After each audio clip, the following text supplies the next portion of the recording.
Here is mic number 1, testing 1, 2. Mic number 1. Mic number 2, testing mic 2. Mic 3, testing number 3. Here's mic 4, test 4. Mic number 5, testing 5. Mic 6, testing number 6. Mic number 7, testing 7. Mic number 8, testing 8. Number 9, test number 9.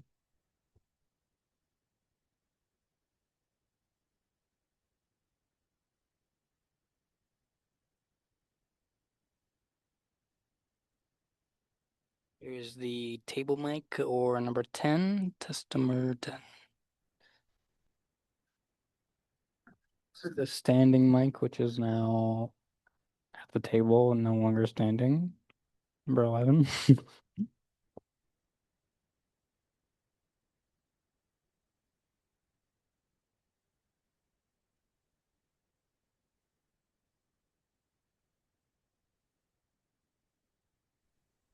Testing 1, 2, 3. Test.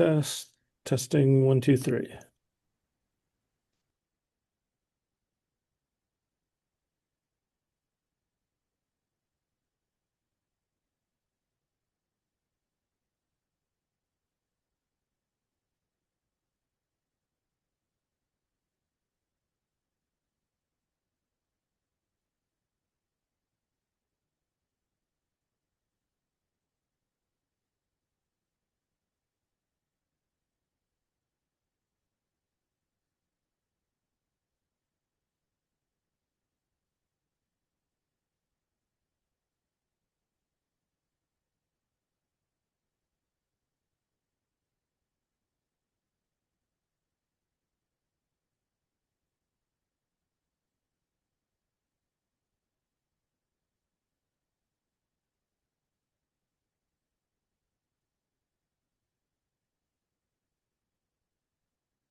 Hi.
Your first meeting in these sticks. Yeah, you and me both. I just gotta pick a poem. It'll be fine.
Sorry for that. Yes.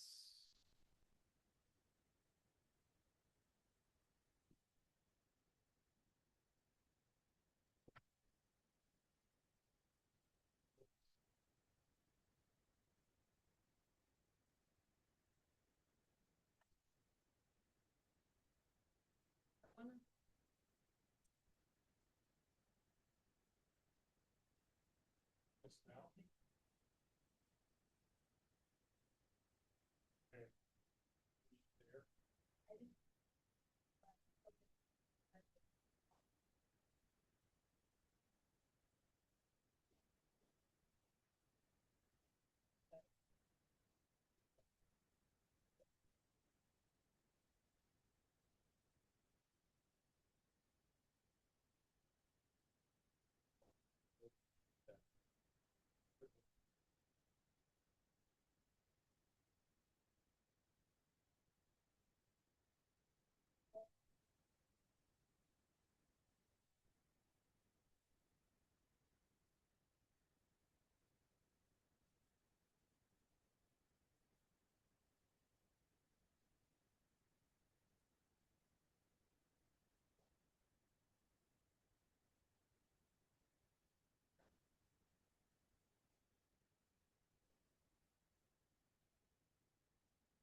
Why are you guys back in the room?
Yes. Yeah.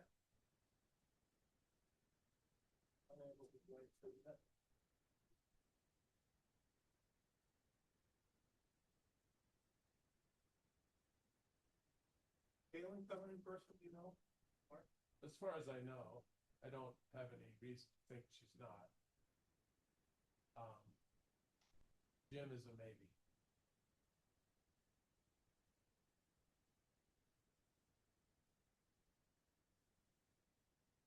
$9919 exclamation point.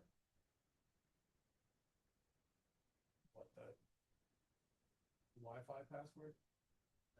Is there something there on the end of the thing? Yeah, there is. That's a 7.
the list, guys.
Today is Wednesday, June 24th, 2026. It is 6:30, and this meeting of the Montpelier City Council is called to order.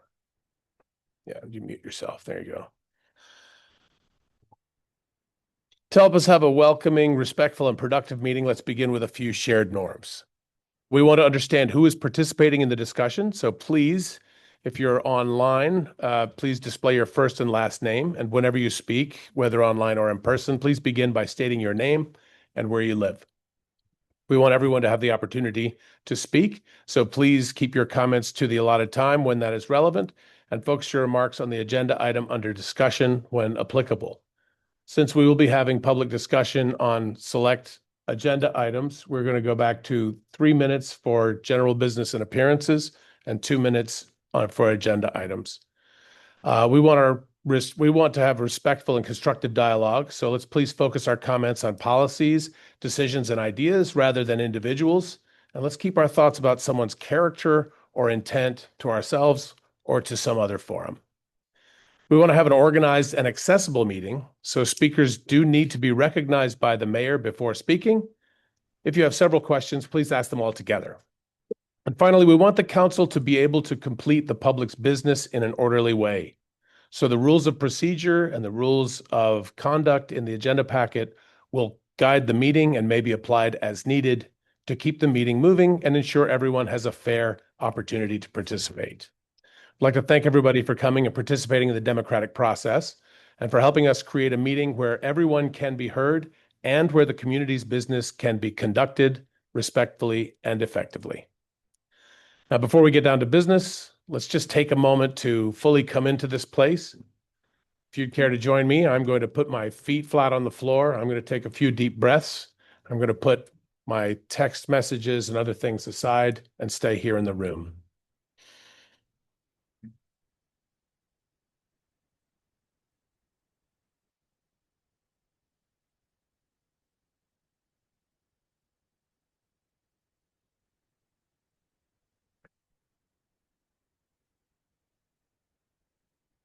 And before we go on, I'd just like to share, this is chapter 15 from the Tao Te Ching.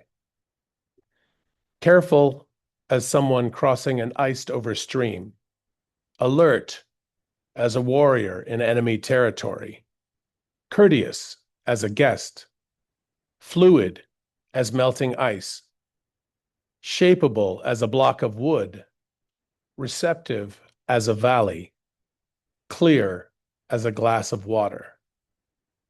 Do you have the patience to wait till your mud settles and the water is clear?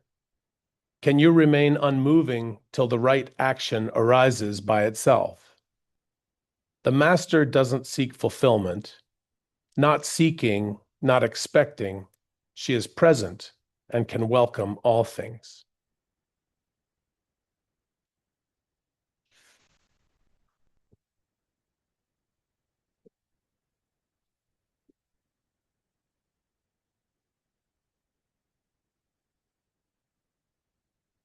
There are 5 counselors in the room, and I see Counselor Sheridan online.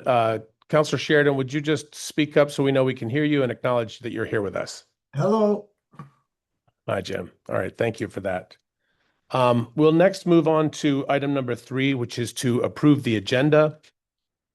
Normally, I would just say that without objection, we will approve the agenda, but I want to point out that we have slated a couple of items specifically for public comment, and I wanted to give all the counselors an opportunity to make changes to that if you would like, and someone make a motion, we'll have a second and we'll vote on it. But the items that currently we're planning on having public comment for are number 7, the Berlin Street road closure, and number 8, the homelessness update. Go ahead, Counselor Gill. The process behind choosing what got public comment and what didn't, I don't think we discussed that. We didn't discuss that, so that's sort of why we're having this conversation now. In making the agenda with the city manager, we sort of determined that there would be a desire for public comment on these particular topics, and that we would benefit from hearing from the public on those things. The others, I didn't feel there was new information that we would hear. Most of these things are either procedural in nature, but the reason we're discussing it is if anyone feels we should open up for public comment, then they should make that motion. And then if we have a second, we'll vote on it. And if the council agrees, then we will do that.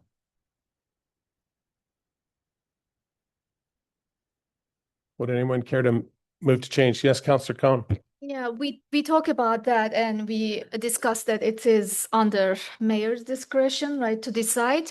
But I will feel more comfortable if you open all the items to public comment and then mayor can decide what to do if like it takes more time than we are expecting. So I will, for that reason, I can make a motion, and if council says, okay, we can do, if they say no, we can just go with the way it is listed on the agenda. Sure. So what is the motion? The motion is, I make a motion to open all the agenda items for public comment, not only 2 of them listed on the current agenda. okay. Is there a second? I'll second that. Okay. There is some discussion, I'll say. I feel that the mayor's discretion portion of it is sort of how I came to these. I do understand that that's a change for us. So happy to discuss. Councillor Doyle, were you going to say something? Well, I'm wondering if we could just get clarification. I just want to make sure that we're talking about the same thing, because anybody can comment on anything they want during general businesses and appearances, any item on the agenda. What Halen, I believe, correct me if I'm wrong, but I believe your motion is that we'll open up to every item on the agenda at the, open up to public comment at that time in the agenda, right? Yes, of course. Go ahead. Based on our rules, they cannot make any comments about the agenda items. They can only talk about the things they are not on the agenda item. That's So- what we discussed this in the last. So according Yeah, to the rules of meeting. conduct, if there's public comment on an agenda item, then that comment on that agenda item must be limited to that agenda item. And we have asked that during general business and appearances, that those comments can be open to anything, including, I think we had discussed last time, even if there was going to be an agenda item, but we had also said that if you wanted to speak on an agenda item during general business and appearances, that we would ask you to not to speak again during that agenda item. I don't think we Go ahead. we Yeah, made sorry. a change though. If we did the change, I'm okay. I can just like draw my motion, but Sal suggested that. But then Ben said, let's work on together, Sal, and we can bring a proposal to do that. So there was no change. So our rules are still public, general comments will be only the things that people want to share and they are not on the agenda item. I'm just trying to remember, and I remember that we just left it there. That The is, sales proposal. so there was discussion to review those rules and to bring them back. But the motion that was carried last week or last meeting was to cancel the pilot and return to the rules of conduct as they had been adopted in April of 2022. And in those ones, people cannot make any comments during the general comment session. If they want to talk about agenda items, they have to wait for those agenda items. That were the rules. Yes, that's correct. Yeah. So we've made an effort to call out which items we're going to hold public comment on so that folks can hold those comments on that topic until that time.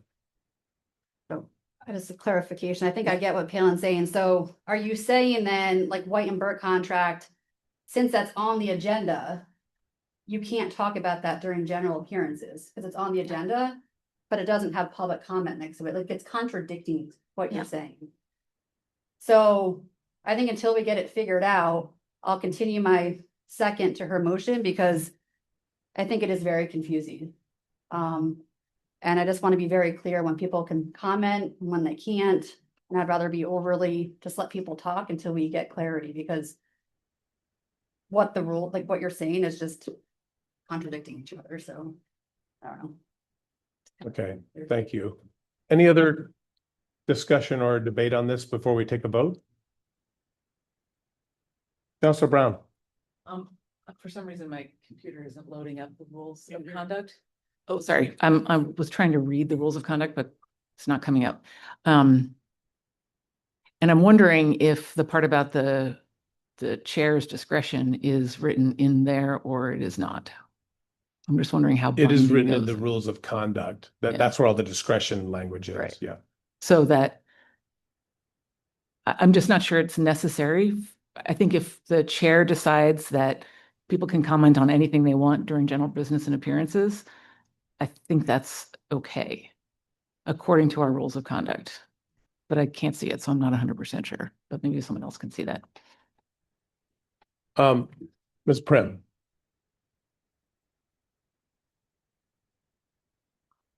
Thank you, Evelyn Prim, Communications Coordinator. Since I was the acting manager during this meeting, I took my notes on this, and hopefully John has them reflected in the minutes. But the notes that I took have the rules to go back to basically discontinue the pilot, but to also allow comment on any topic on or off the agenda during general business. So for the agenda today, we have the items that don't have public comment. From my notes and my recollection of that meeting, any member of the public during general business and appearances could then talk about that item. Palin is correct that that motion was withdrawn, Oh, so it okay. was not finalized. Glad we checked. So I think we did leave it, right? That Sal and I were gonna work on something and come back. Yeah. So, I mean, I guess I would say just like in the spirit of compromise and moving us along, why don't we just have public comment available on anything anybody wants to talk about that's on the agenda? And then we'll work on it. Are you saying to have as Yeah, yeah, okay, so let's take a vote. So the motion before us is to allow public comment on every agenda item. All in favor, say aye. aye. Hi, sorry. Thanks. Any opposed? Any abstain? All right, the motion carries. We will hold public comment on every agenda item. Thank you for that dialogue. That's important. So then, with that change, if there are no objections, we will approve the agenda. Are there any objections? Seeing none, the agenda is approved. We'll now move on to item number 4, general business and appearances. If anyone in the room would like to speak or anyone online, we'll start in the room. Mr. Bellini, if you would please, we've removed the podium because some folks need to come in wheelchairs. And so this way, everyone comes to the same place. Standing up the steps. Don't need it. The elevator does work again. Sure, now when I'm trying the stairs. Hi, I'm Dave Bellini, everybody. Good to see you all. The elevator's working now. When I was driving on Barry Street today, I noticed, whoa, that is one big bike path. And you could put landing lights on it. So I thought, the question is, do you think that's gonna pose an issue? Would you please speak into the microphone so that everyone can hear clearly? Thank you. Do you think that's gonna pose an issue in the winter because it's wide? So that's my question. And my comment on it is, that is one big wide strip and it's level and it's straight. And I thought to myself, maybe it could be used in addition to a bike path, because there's really not that much traffic on bikes, and for some other fun purposes. To wit, the left side of my brain says, you could do sprinting events there on foot, on bicycles, on rollerblades, because it's a straight line, side by side. Get the kids involved. You could get the little kids. You could have a chalk contest where they chalk up, the sidewalk. That would be fun. And the right side of my brain said, why not a pop-up art exhibit where you block some of it off and you have either paintings and sculptures and you can take a walk down, maybe a ride down, because we have a lot of artists, a lot of good artists in Montpelier. So you could have some fun events like that. I mean, I could go further, but, you could hold a 21st century festival of Lubricale to celebrate community and life. You don't have to go whole Roman, because I know you know some of that stuff. You have to look that one up. The other question I had was, Turret House is up and running, and that's good. And I wondered if that was going to have a bias towards serving the people that need assistance in Montpelier specifically, or does it draw from wherever, the whole state? I have no idea. I'm ignorant on that. So I hope it has a bias toward helping folks in Montpelier with their housing problem, and that's just a question I had. So with that, thank you. Thank you.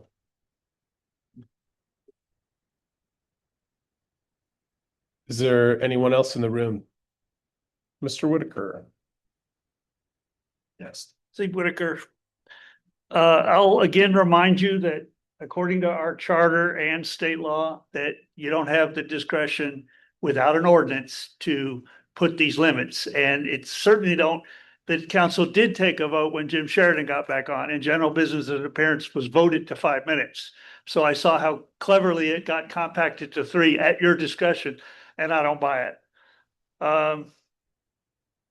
I've submitted I've got a written statement I'll give to the clerk and ask that it be incorporated into the minutes, because it has more detail than I will belabor with here verbally. Public records, no fewer than 35 of my records requests are now ripe for Superior Court. Our city manager has taken to ignoring the 5-day required response time for appeals. And we're not paying her that kind of money to ignore the law.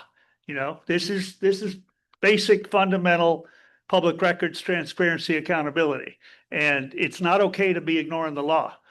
So the fact that you all are now aware of it, you can attempt to do something about it. The pattern is current. Just today, the city invoked an extension on 3 separate requests citing staff members' unavailability. That's not a lawful basis under statute. There's 3 lawful bases, and that's not one of them. So public records are to be made available in a timely manner unless 3 specific unusual circumstances occur, and none of those 3 accounts for somebody, the custodian of the record. Probably the city manager or the communications director is the custodian of all the city's records. So you don't get to take whoever's on vacation and say, oh, they're the custodian of that one. So I have responded and said none of those are, the current timeline still applies. North Branch Knoll, the fencing there still impedes lawful, constitutionally protected assembly and still blocks the safety access to the emergency disconnects for the EV chargers after repeated notice. At this point, the action is willful, which is a legal term that you should be aware of. East State Street, the records that have been produced show no pre-survey certified notices to abutting landlords as the statute requires. The city is issuing a notice after the survey instead, but that doesn't cure it. Meanwhile, Green Mountain Power was setting poles in the sidewalk, in the road, and it took escalation to the CEO to get a response the city manager would not give. The survey needs to start over and the poles need to be relocated after. There's probably 7 or 8 of them that have to be moved. That's an expensive move, and it'll be interesting to know who pays for it. Thank you very much, Mr. Underneath Whitaker. all of this, Your I'm time going to has talk expired. 5 minutes. No, sir. You haven't taken a vote to change the 5-minute rule that was adopted when Jim Sheridan got on the council. And you do not have that discretion, Mr. especially Whitaker, under open meeting law. Mr. Whitaker, Underneath all of this is one chronic problem, a government that doesn't know or will not follow the rules that govern its own process committees and public lands. Mr. Whitaker, you are out of order. I'm not out of Your order. time is expired. I have 5 minutes under You general do business. not have 5 minutes. We have 3 minutes for public comment. No, it's 5 minutes. It was changed when Jim Sheridan got on are you not aware of that? Mr. Whitaker, are you Did not you- aware that we have gone back to the rules of conduct that give us the discretion of how to run the meeting? This was set. Mr. Whitaker, you are out of order Not out of for the order. second time. I'm not out of order. Oh, Jesus. I'm going to go 5 minutes. I would suggest that we let him continue until he's done talking. And then I think maybe we just need to clarify what exactly we're going to do when someone repeatedly is out of order and refuses to. But I'm not out of order. The law is I on my understand. I side. understand. So I just think maybe we let him finish and then we talk about what we're going to do kind of moving forward of how we're going to handle these types of situations, which seem to be repeating themselves. All right, in the spirit of de-escalating, I accept your exception. Go And the ahead. law. Thank you for adhering to the law. So unanswered open meeting law violation notices. The executive session of the CCR subcommittee, April 26th, lapsed, no response, deemed denied. Executive session, April 29th, lapsed, no response, deemed denied. Serial deliberation with the VHFA evaluation material or informed VHFA prior employee. Thanks for the clarification. No response, deemed denied. The council, a subcommittee of the council, open meeting law violations go to the full council. The subcommittee has no administrative role to answer those. So for y'all to sit there and ignore a 10-day mandatory response to either meet and deny or accept the violation, and then if you accept the violation, then you have 14 days to fashion a proper cure. But you should know this stuff by now because you've got a chronic pattern of violating the law. The executive session where the decision was made in executive session of the CCR subcommittee, and then the regular council meeting of June 10th, that you had until the 20th to meet. And apparently, did you consult the council on whether they wanted to meet, or did you decide to deny it unilaterally? Because the law and your council will advise you that the law requires you to meet within the 10 days and either admit or deny the violation. And I'd like to understand how these decisions are getting made because you're bringing a liability to the city to continue to be a scofflaw with these most basic fundamental open meeting and public records laws. I'll leave it there for now. Thank you for your comments. Before we proceed with other comment, would you like to make a motion? I don't know that I'd like to make a motion. I think maybe we could just talk about it a little bit, just as a practice of how we're going to, and this isn't specific to Mr. Whitaker, although, I mean, this is a great example of it. You know, when someone does not follow our rules of procedure or contests the validity of the rules of procedure, you know, how are we going to kind of maintain order as a council? You know, I think it can escalate, right? And we could bring in police. And I don't think that that's a really good thing to do. I think really maybe what we should just consider is when there's, you know, you're repeatedly asking someone to stop talking because they're out of order or they're not following our rules of procedure. I think we should adjourn the meeting, you know, take a 5-minute break, de-escalate, come back. If the behavior continues, I think we should adjourn the meeting, de-escalate, wait 5 minutes, come back. You know, I think we just kind of need to do that. And then, you know, if that consistently doesn't work, then I think we look at another strategy. But I think we're kind of like making it up on the fly a little bit in a pretty tense situation. And I think we just need to be very intentional about how we're going to respond and maintain a culture that allows us to do the city's business, because this is our meeting that the voters elected us to come to this meeting to do the city's work, and to allow people to comment on it. It's important, but we need to be able to do the city's work. And we can't if there's just a basic lack of decorum. Other comments? Ms. Curry. Sure, if I may make a suggestion, the motion that held at the last meeting was to end the pilot, which reverts the procedures back to the procedures that were prior to whatever the November date was, that those were adopted. So I can read to you the procedures that were in place at that time, which might help guide what you were doing before the pilot was instituted. Would that be helpful? Sure. Yes, please. Looks like sorry. Councilor Brown has, okay. You have a call to order by the mayor, your meeting logistics and remote introductions. If you are joining remotely, please change your name to be your first and last name. When you speak, please start by stating your name and where you live. We recommend that you keep your comments or questions under 3 minutes. If you are speaking about a specific agenda item, please keep your comments germane to the topic at hand. If you wish to speak, you must be called on by the mayor. Once you are called on by the mayor, you may make a statement or ask questions. But if you have multiple questions, please ask them all consecutively, as the council generally does not allow back and forth comments or questions. If you speak out of turn, discuss non-germane topics, go on too long, etc., you may be interrupted and asked to adjust your comments or behavior.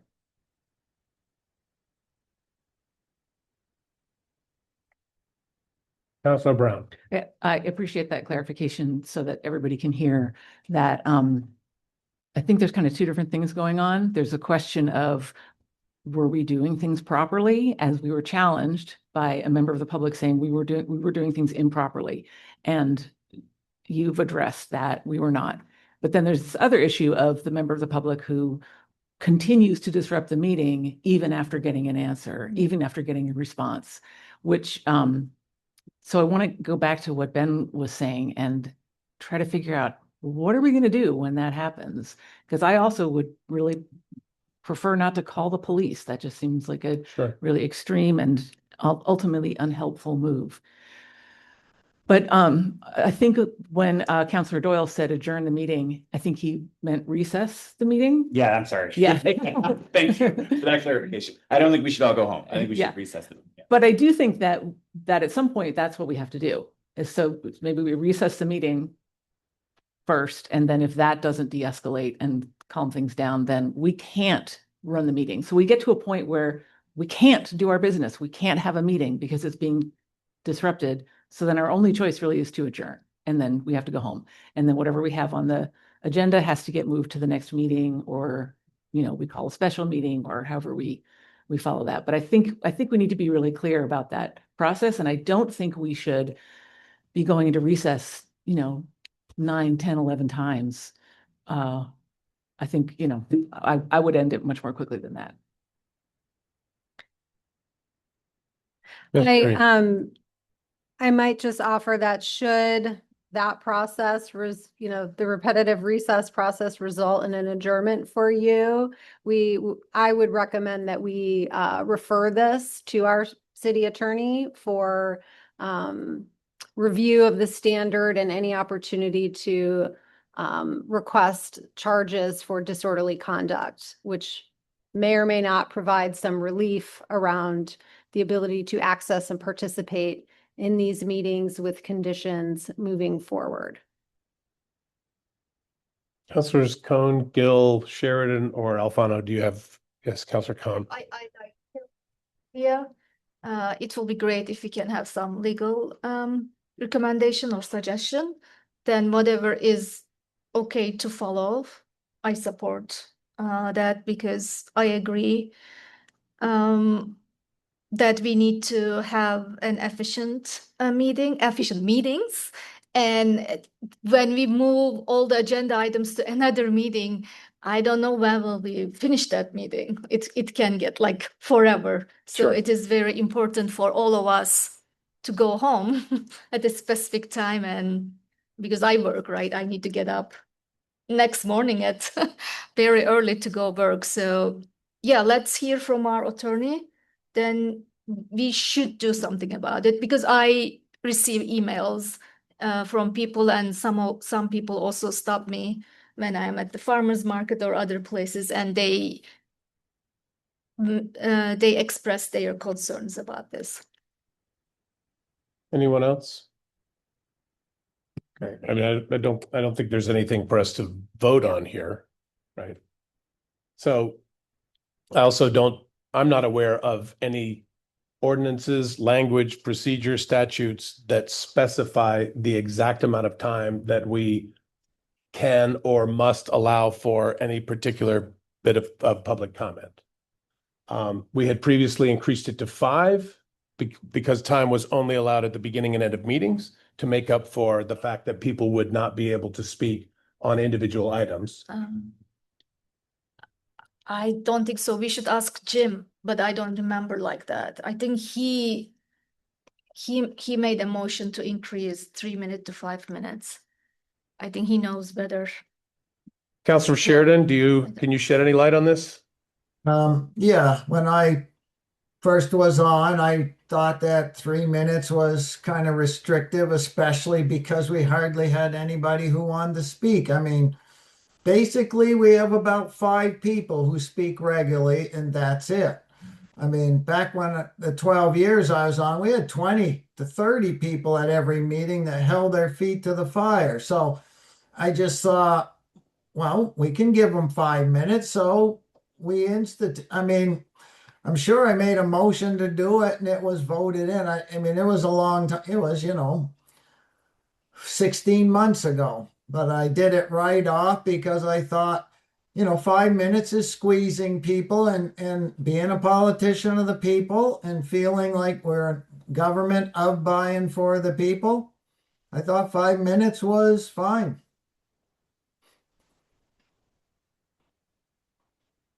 Mr. Odom, are you aware of any language that requires us to, were there motions passed and adopted to amend our rules of conduct or procedure? I'm trying to check as fast as I can through all those. In the spirit of moving us forward for today. However, I should just finish Right, answering the sorry, yeah. questions. I recall that it was a motion. Okay, So it would be, May 14th. I can check that. So, it depends on let me check the wording of the motion. If you worded specifically to go back to the previous rules of procedure, then that is a set document. That is a set policy. If you just said to end the pilot, I would assume that the motion still stands, the 5-minute motion. Let me just. the motion from the last meeting was to end the pilot. Yeah, then I would assume that the 5-minute rule, since it was a motion that was moved and passed, would still apply. Great. If we could maybe look into that at a future time to be absolutely clear, that'd be great. But right now, in the spirit of moving on, I say we just give everybody 5 minutes. Mr. Bellini, you were robbed of 2 minutes. Would you like to speak for another 2 minutes? Don't feel the need. I'm just saying, in fairness. All right. I worked for the state most of my life, since before some of you were born, I think. You guys aren't Boy Scouts.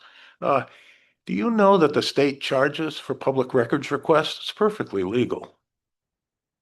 And we've dealt with that issues in departments, and the state overall handled rather easily. I've sat in your chair in quasi-public places. And I've seen other meetings in other municipalities where people are out of order and they won't come into order. Law enforcement's called. That person goes bye-bye. Sometimes they get a letter of trespass. Sometimes they learn their lesson. I just stuff that goes on. It's not related to anything here. Thank you for your comments. Is there anyone online that would like to speak? I don't see any hands up. Is there anyone else in the room? Mr. Anderson?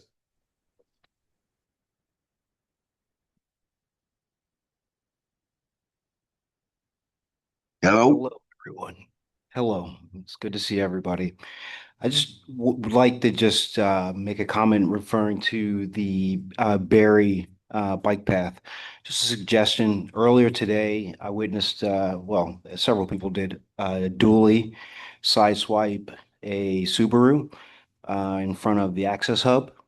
So the suggestion would be maybe to close the road for parking because people are parking on the one side and the construction is it's getting it's causing some hiccups. So that's all. Good to see everybody. Bye. Okay, thank you for your comments and suggestion. Anyone else in the room like to speak on any topic at all for general business and appearances? Oh, we have Mr. Hughes online. Mr. Hughes. Mr. Mayor, just 2 minutes. I'm dealing with medical issues, so I'm not there tonight. But I just a couple things. So I would recommend that instead of asking if there's a disorderly conduct, basis, that y'all look at consult the council, your attorney, city attorney, about the time stuff when you get there. You know what I mean? And I too believe in de-escalation. I appreciate Ben very much. He should come work for me. Just kidding. But I think we've been down the road with disorderly conduct. The state's attorney did not press the charge. So I don't know if we want to go there again. Thank you. All right. Thank you. Anyone else online or in the room for general business and appearances before we close the agenda item and move forward? Seeing none, that is the end of general business and appearances. Thank you, everyone. Mayor, Mr. Mayor, could I speak? I don't see who is, but go ahead. Whoever you are, you're online, I assume, right? I hear you, but I don't see you. Yeah. Mr. McGrath, where is he? Undersell. Mr. McGrath, if you can hear, go ahead, please. I didn't see your hand raised. That's why I didn't see you.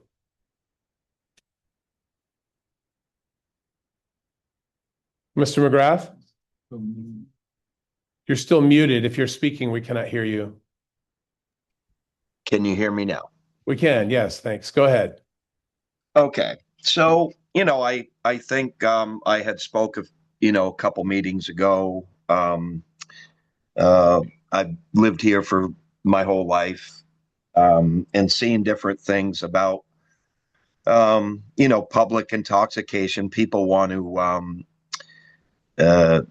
say it's not the unhoused people, it's everybody on the bike path, Main Street, that has constant, people having open beers.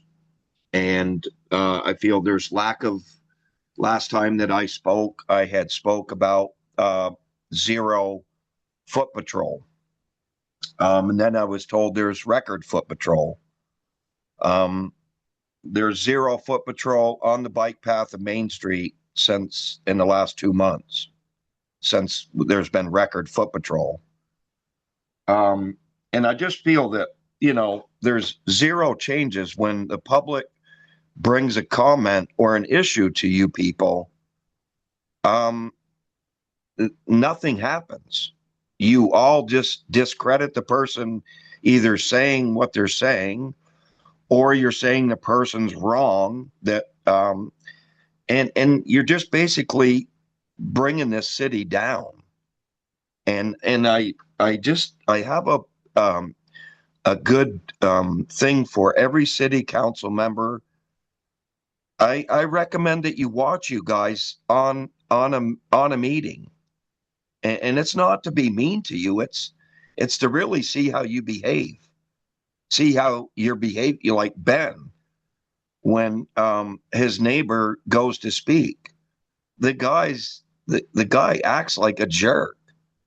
And I would like to see watch himself on TV. And then I'll go with the city is not built on poems and quotes, Mr. Mayor. If I wanted to listen to poem time, I could go to Bear Pond Books once a month. And I just feel that, you are not what the city needs. The police chief and the assistant chief are leaving.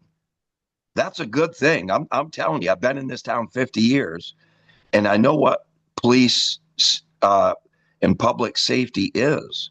We have zero public safety on foot patrol, zero. And like I said, it gets frustrating. I know I don't want to come across and question people's character, but I just have to tell you, you guys are like watching a monkey play with a football. It's embarrassing, but thank you very much. Thank you for sharing your thoughts. We appreciate your presence. All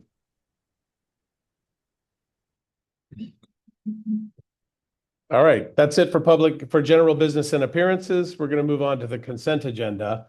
At this time, we will either pass everything on the consent agenda if there's no objection, or any counselor may pull any item off of the consent agenda that they wish. Does anyone want to pull anything off of the consent agenda? Seeing none, just to keep things tight, appreciate a motion second, and let's have a vote on passing the consent agenda. I move we approve the consent agenda. Thank you, Councilor Brown. Is there a second? Thank you, Councilor Alfano. There's a second. Is there any discussion or debate about items on the consent agenda?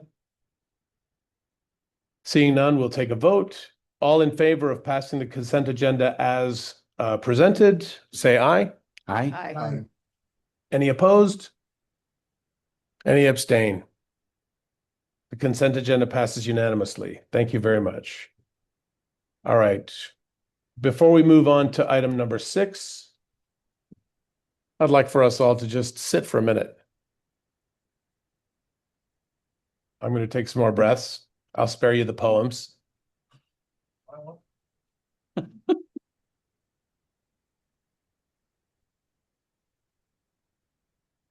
All right, we're going to turn our attention to something a little more positive. Manager Curry, would you take it, please? I will, and I might offer you could consider putting the celebratory things even before you open for public comment in the future, so we can really kick off on a positive vibe.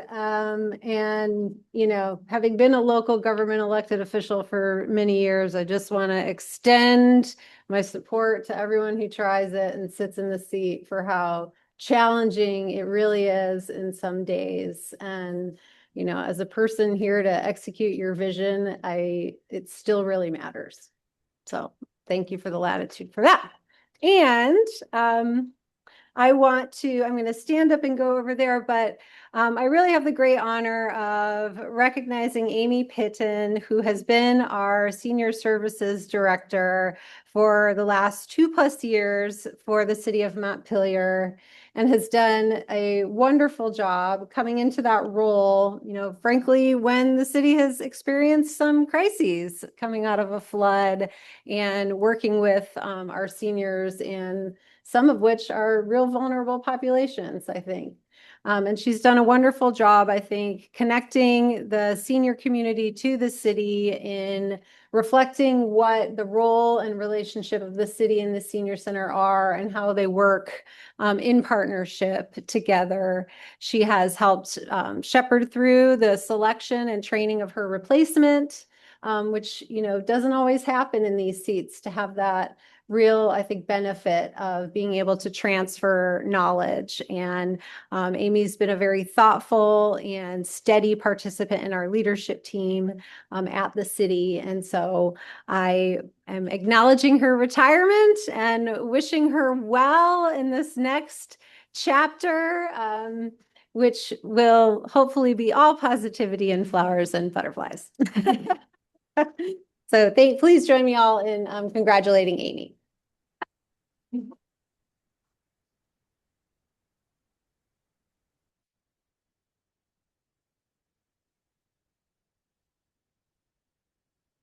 I'll go to the microphone. I'll behave myself. Thank you for the recognition. It's been such an educational experience to work for the city for these past 2.5 years. I've learned so much. I've learned so much about how difficult it is to be serving a city that wants a lot. I mean, Montpelier has high demands, and we're just a tiny little city, a tiny little town. And so the struggles for the leadership, both the council and the staff, are tremendous as we try to meet as many of those needs as possible, but at the same time, acknowledging that there are real restrictions on what can happen. And so I've learned that. I've learned how wonderful this staff is here at the city. I love sitting in on leadership meetings. I love participating in those leadership meetings. I keep thinking about the Hamilton musical, where, you know, in the room where it happens. You know, it's fun to be in a place where you're talking about really important things, and you know that the kinds of things you're talking about are going to have an effect on the rest of the city and the community. And so thank you for hiring me. Thank you for allowing me to get the senior center up and running. They're not up and running, but it was floundering. And I hope that I have left it in a strong position. I think that Shannon Cardici, who is the new senior center director, is going to be fabulous. I'm very excited for her and for the senior center itself to have such great leadership. So thank you for all that you have done. And I look forward to being a resident of District 2 for the time to come, and participating in city life from a different perspective. And hopefully as a member of the senior center. Yes. No, I am a member of the senior center. I can't wait to take an art class. You know, it's hard to sit there for 2 years and there's art classes going on, and I'm going, I have to go talk about a budget. Geez, you know. So yes. Amy, thank you so much. You're welcome, Mark. Thank you so much.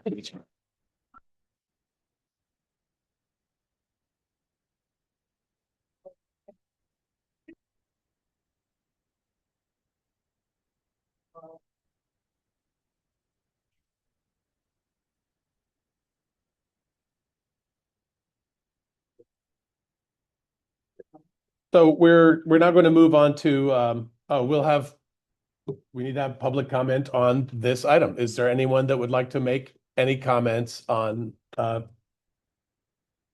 Amy's retirement or service?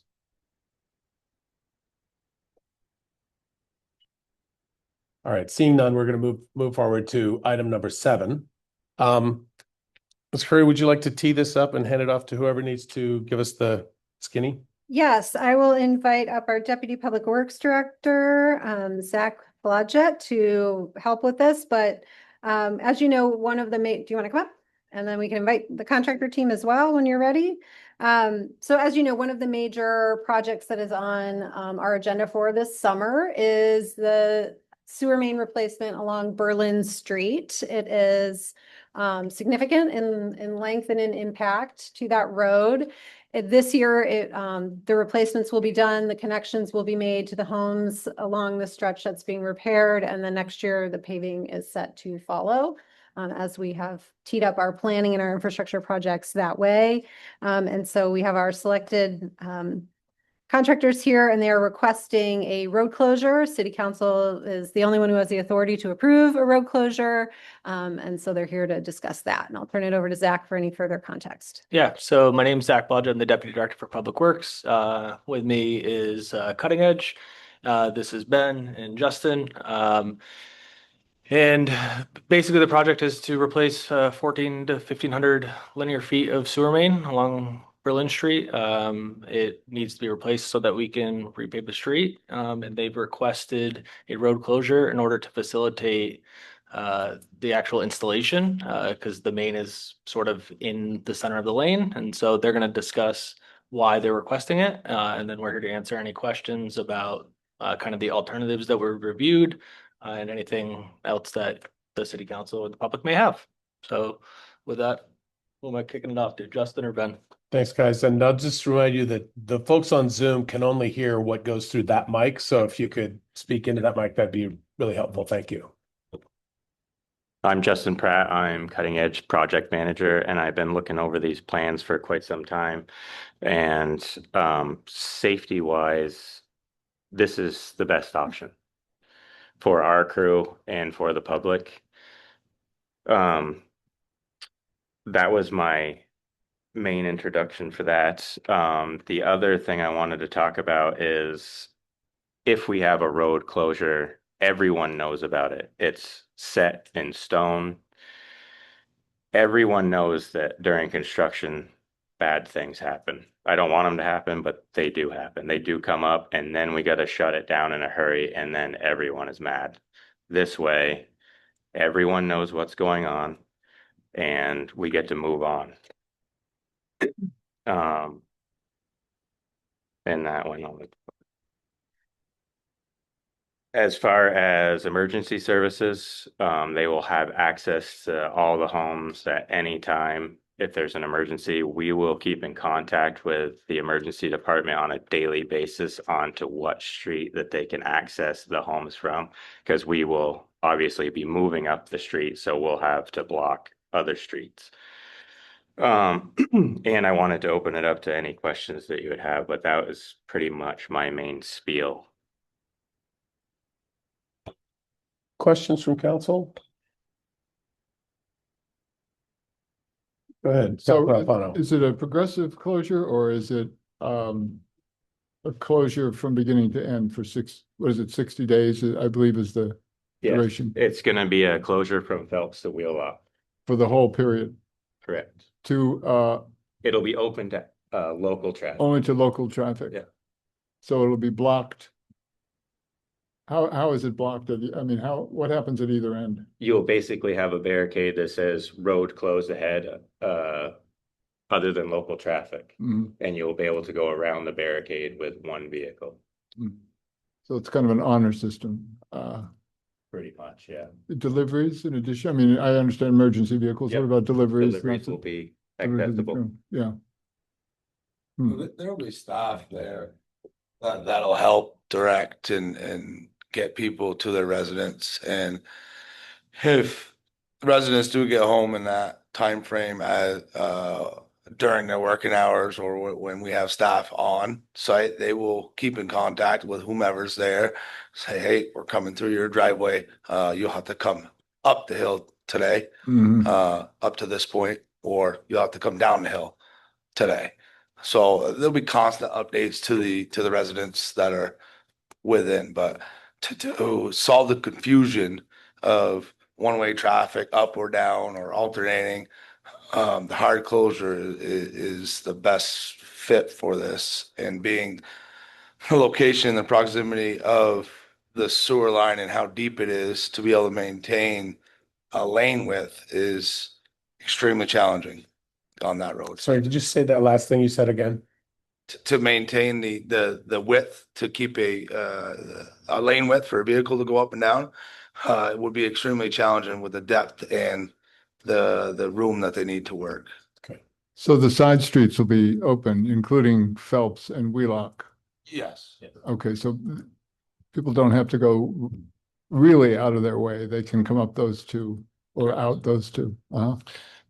They've also proposed plans to have detour and alternate detour routes on using Sherwood and Wheelock, which will help alleviate. I mean, the idea is to get, if you're allowing a road closure, would be to get the traffic to utilize those, preferably Sherwood The first. through traffic. Yeah. Yeah, the through traffic to use Sherwood first, and then if they get to Wheelock, then they could use Wheelock, and then if it was local traffic only, they would be getting into the construction zone. But to get the majority of everybody that's trying to go through the work site would be detoured using those side streets. And just one other thing, will the project be finished before school starts?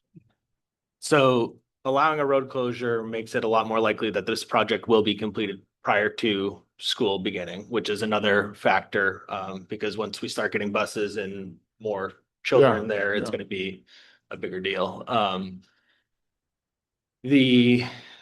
It's really the location of the sewer main. Like, in order for if they were to keep two-way traffic, they'd be cutting every service pipe in half in order to get it. So they would be putting in, a stick is 13 feet, they'd be putting in 5 feet, backfilling that side, and then resetting over to do the other side. So it's a significant extra time that would be needed, right? So I think that's some of the benefit here about allowing a road closure would be to expedite the construction and get them in and out as quickly as possible so that the residents aren't dealing with a lengthy impact, as well as the traveling public and everybody else.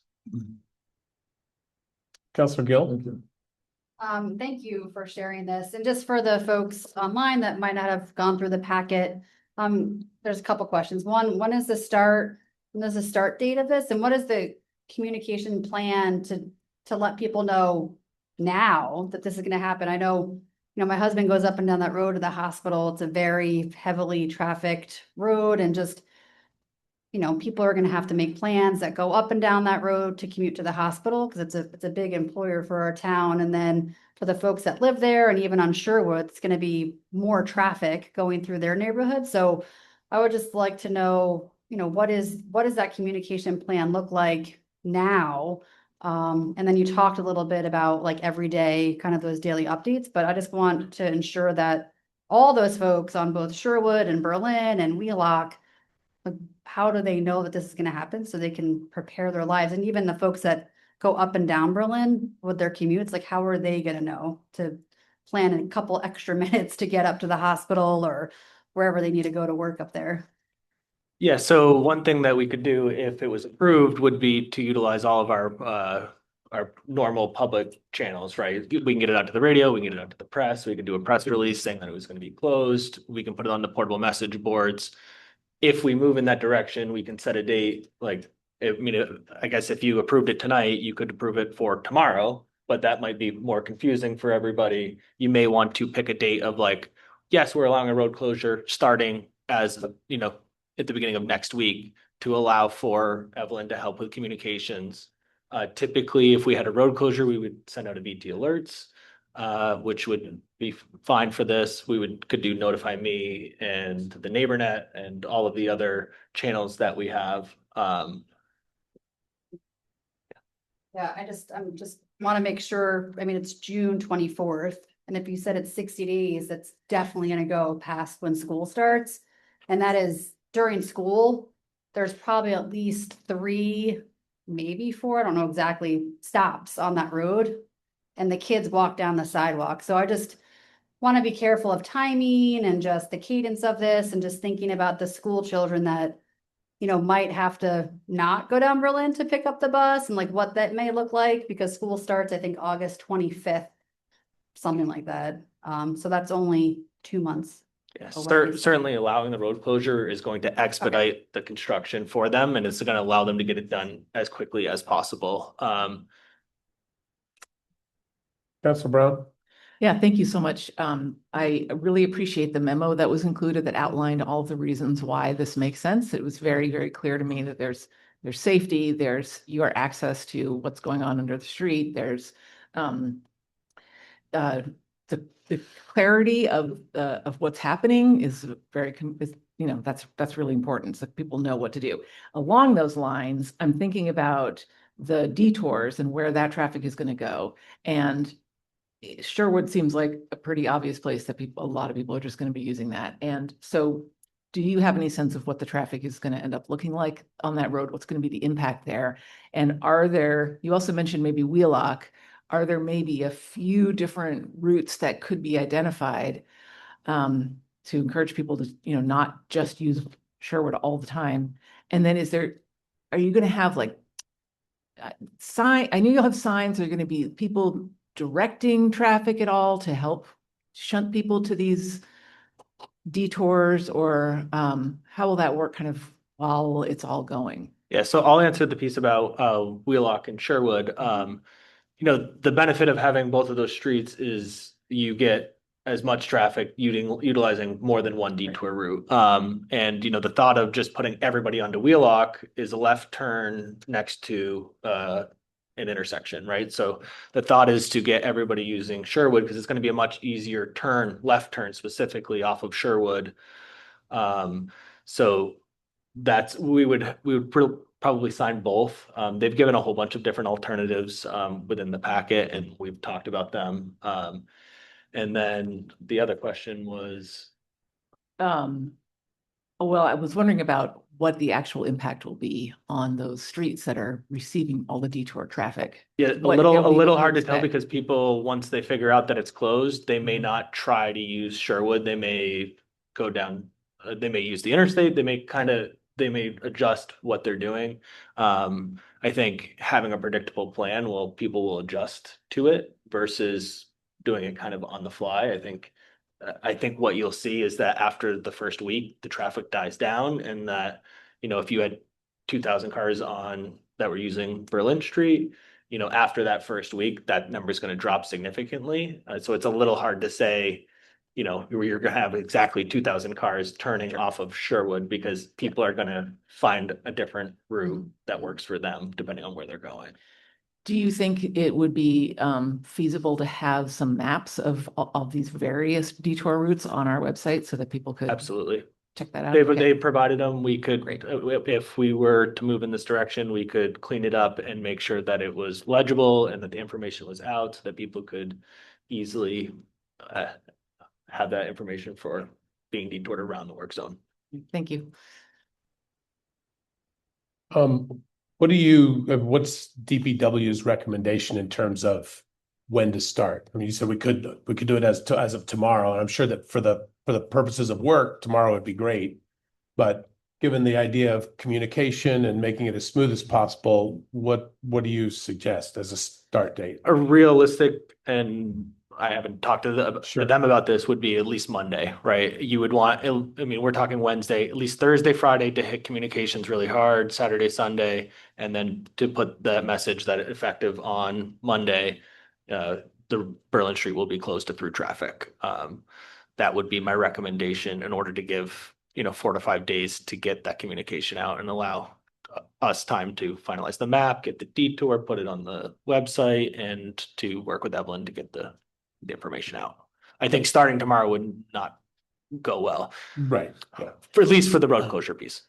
Councilor Doyle. Yeah, just curious though, like, do the people that live along that street already know about this? You know what I mean? Right? Is there been like separate communications to them, or is it everybody's finding out at the same time that So that would be something that we could do, is reach out to each of those residents individually. Up until now, the contractor's requesting it, so we haven't had that preemptive conversation. It wouldn't be a bad idea to talk to those residents and to do some kind of. I think it's really important that there be like individual contact with individual residents. Like the rest of us that don't live there, we can figure it out. But if you live on that street, I think you want to know as soon as possible.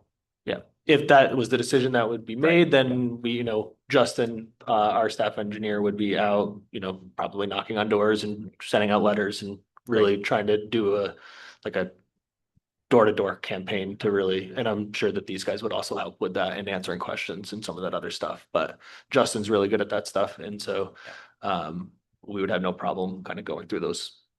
Great, thank you. Counselor Gill. Yeah, I think that's really important. I think Berlin Street, I'm looking at the map, but I think also the other streets that kind of are in the middle, like Judson, Herbert, and Isabel Circle, which will exit onto Berlin, but it's in between Sherwood and Wheelock. So they're gonna exit, there's no way to go any other way except onto Berlin. So that's also like a whole neighborhood that I think, I mean, they should also be, door knocked, because when they come out into Berlin, they're gonna come out into a street that's closed, but you all will be there to be like, okay, you can go right or left today, right? But I think that will impact them. And I don't know what NeighborNet representative is up there, but there is that network, so it might be worth, I think you mentioned NeighborNet, to have them help if there's a representative for Berlin Street to go help. If there's like a door hanger or a little flyer to put in people's doors, just so it's not left to one person, because I can imagine, just looking at the map, that's, a significant number of homes. Yeah, so the road closure specific is between Phelps and Wheelock. Oh. It's not the entirety of Berlin Street. And Berlin Street itself is not covered by a single NeighborNet. There are a few. It's several patches. Counselor Brown, did you have a question? Yeah, thank you for bringing up the map. I'm looking at the map. But what I'm seeing a concern here that there are, unless I'm reading this wrong, sorry.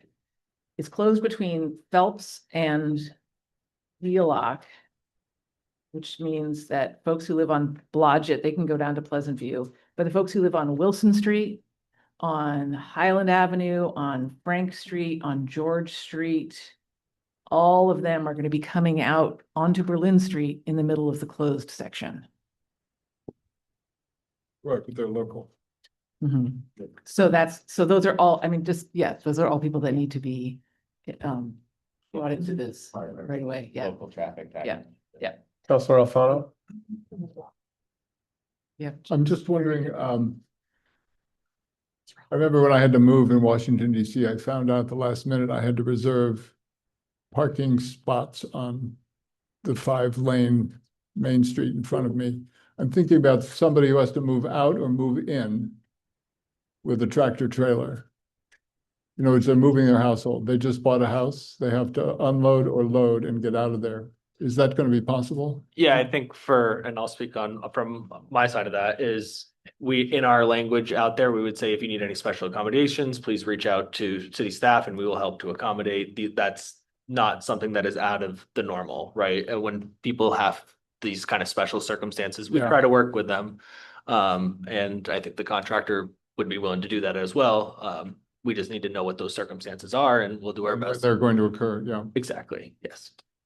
Counselor Gill, did you have something? Yeah, I was mistaken. I will take back what I said about Isabel Circle. I didn't realize it was Phelps and Wheelock. I was thinking Wheelock and Sherwood, so I apologize for that. That's okay. Sorry. Counselor Brown? If this does go into the school year, will it physically be possible for a school bus to go back and forth through there, or will that have to be rerouted also? Yes, it will. Okay. And the other thing is that, we can allow the road closure and we can, if we're getting into that time frame, right? And we can no longer physically have a road closure because school is starting, we can talk with them about going to one-way alternating or other accommodations to make sure that we're not making the problem worse. So. Any other questions from council before we open up for public comment? No? Okay. Is there public comment on this topic from anyone in the room? 10 seconds. Please come to the microphone. Close enough to get picked up. Steve Whitaker. I just think that every time we've done a road closure, we've put weeks worth of the signs up. This seems to have compromised our notification process, especially if neighbors haven't been forewarned about this, that out of courtesy to all drivers to reorient their planning, or 4 days is insufficient in my view. And we probably ought to try to formalize a minimum requirement like we do our, parade, road closures, whatever else, to make it a consistent prior warning, because we do have those signs. They are programmable, and they could have been at the bottom and top of Berlin Street and Sherwood for the last 2 weeks if we were that ready to get started. I support the work they're doing. I just think that we owe it to our citizens to give them fair warning.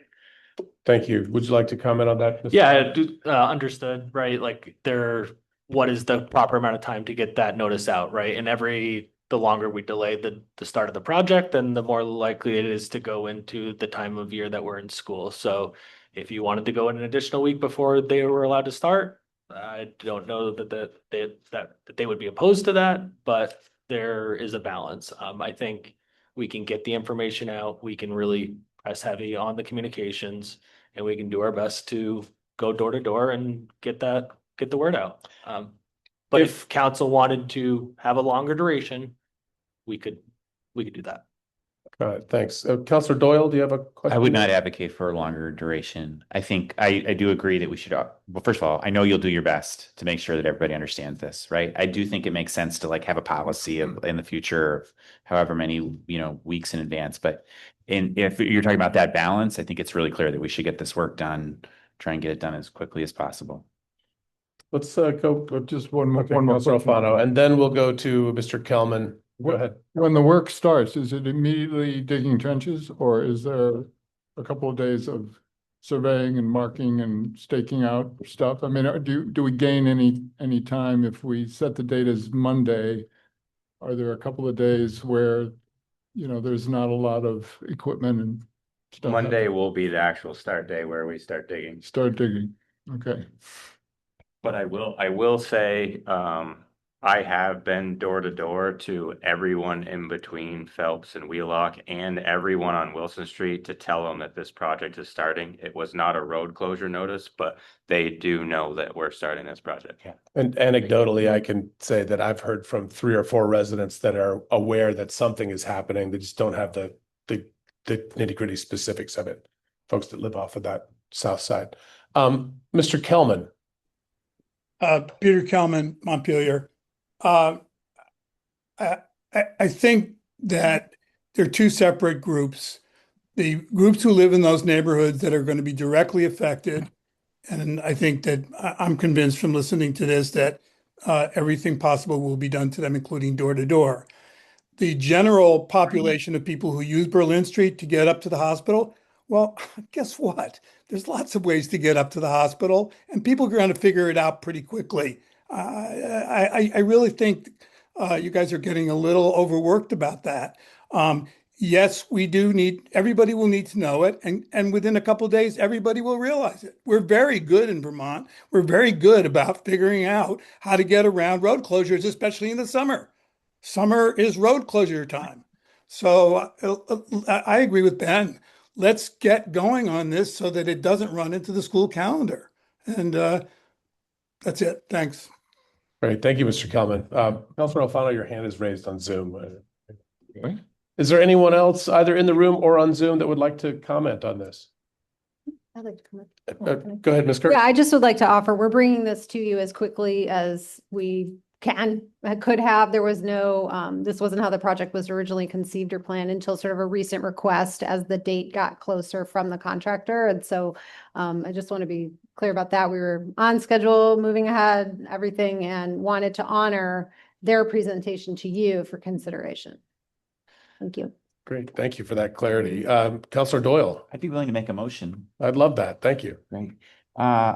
I make a motion that we authorize Cutting Edge Landscaping and Excavation LLC to temporarily close Berlin Street between Phelps Street and Wheelock Street for the duration of the Berlin Street sewer replacement project, subject to approval of traffic control measures by the Department of Public Works, maintenance of emergency vehicles, and local traffic access. Is there a second? Second. All right, we had a couple seconds. Is there any other discussion or debate on this topic? All right, I'm checking in with you, Councilor Sheridan, just because you're not in the room, but I don't see your hand raised. So with that, the motion before us is to authorize Cutting Edge Landscaping and Excavation LLC to temporarily close Berlin Street between Phelps Street and Wheelock Street for the duration of the Berlin Street Sewer Replacement Project, subject to the approval of traffic control measures by the Department of Public Works, maintenance of emergency vehicle and local traffic access, all in favor. Councilor Alfano. Did we want to include a start date? Oh, I believe you did, and I left it out. Did you? I did not. You did not. Start date. Okay. You need a start date, right? 29th. We're proposing the 29th. The 20. Okay.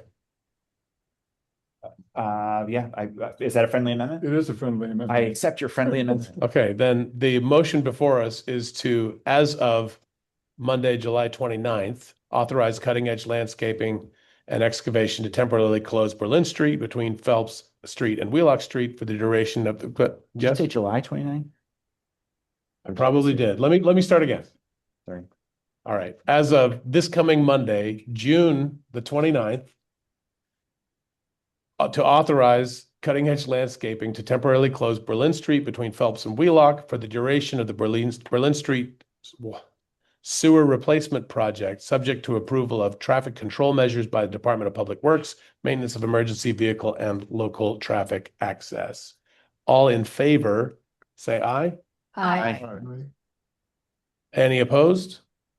Any abstain? The motion carries unanimously. Gentlemen, thank you very much for coming here today and for all the work you're about to do for us. Thank you. Thanks. All right, with that, we are finished with item number 7. We're moving on to item number 8, which is a homelessness update.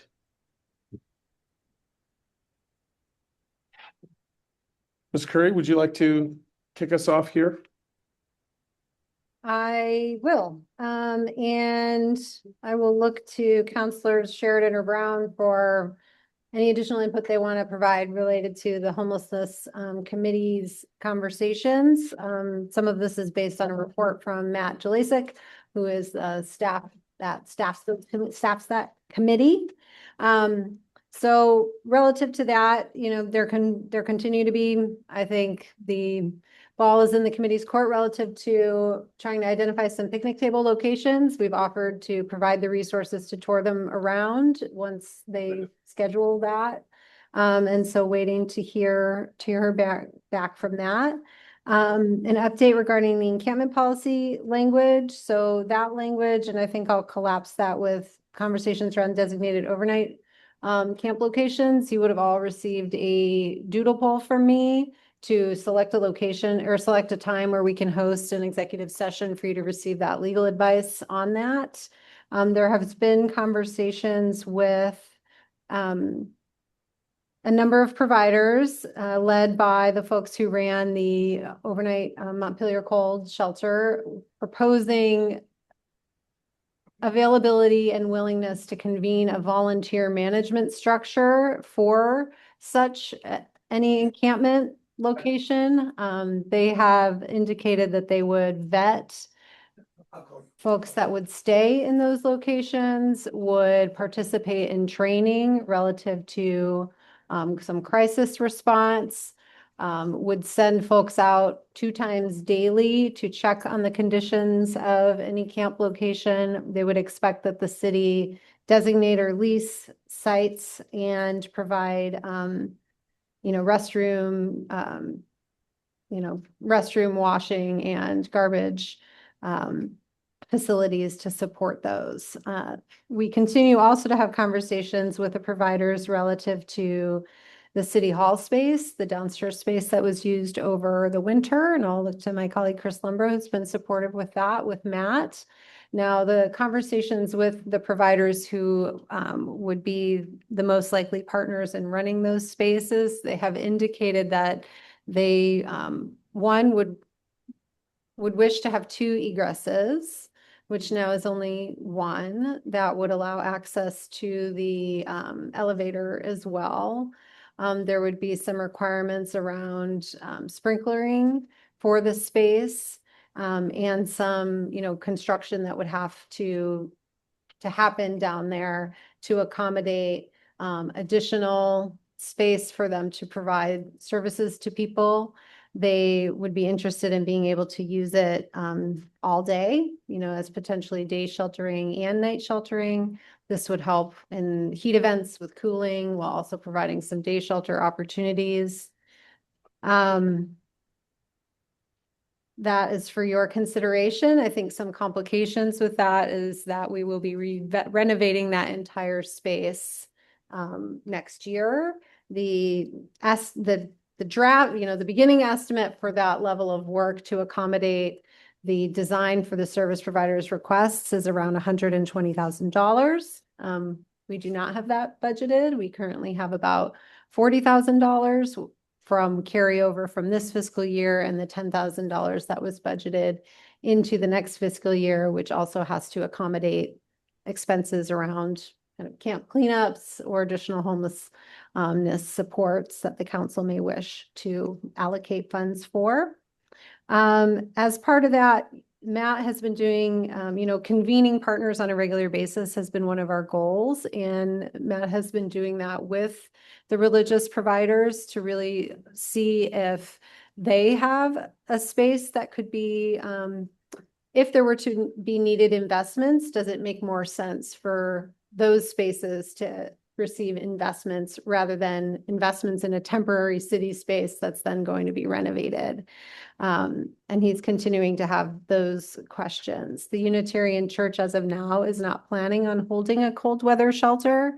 Part of the complication that they've run into is that they had received a waiver from the fire marshal, the state fire marshal, relative to being able to use that space under the current conditions that, physical conditions of the space. And that waiver is run out. We are pursuing additional conversations to see if there's any latitude beyond that 3-year waiver for those spaces. But in a bigger picture, Matt has also been convening the religious organizations to figure out if there is more of a collective response with both provision of service and identification of spaces that perhaps the city could help partner on, should council not want to make an investment in our space here for the reasons I've laid out.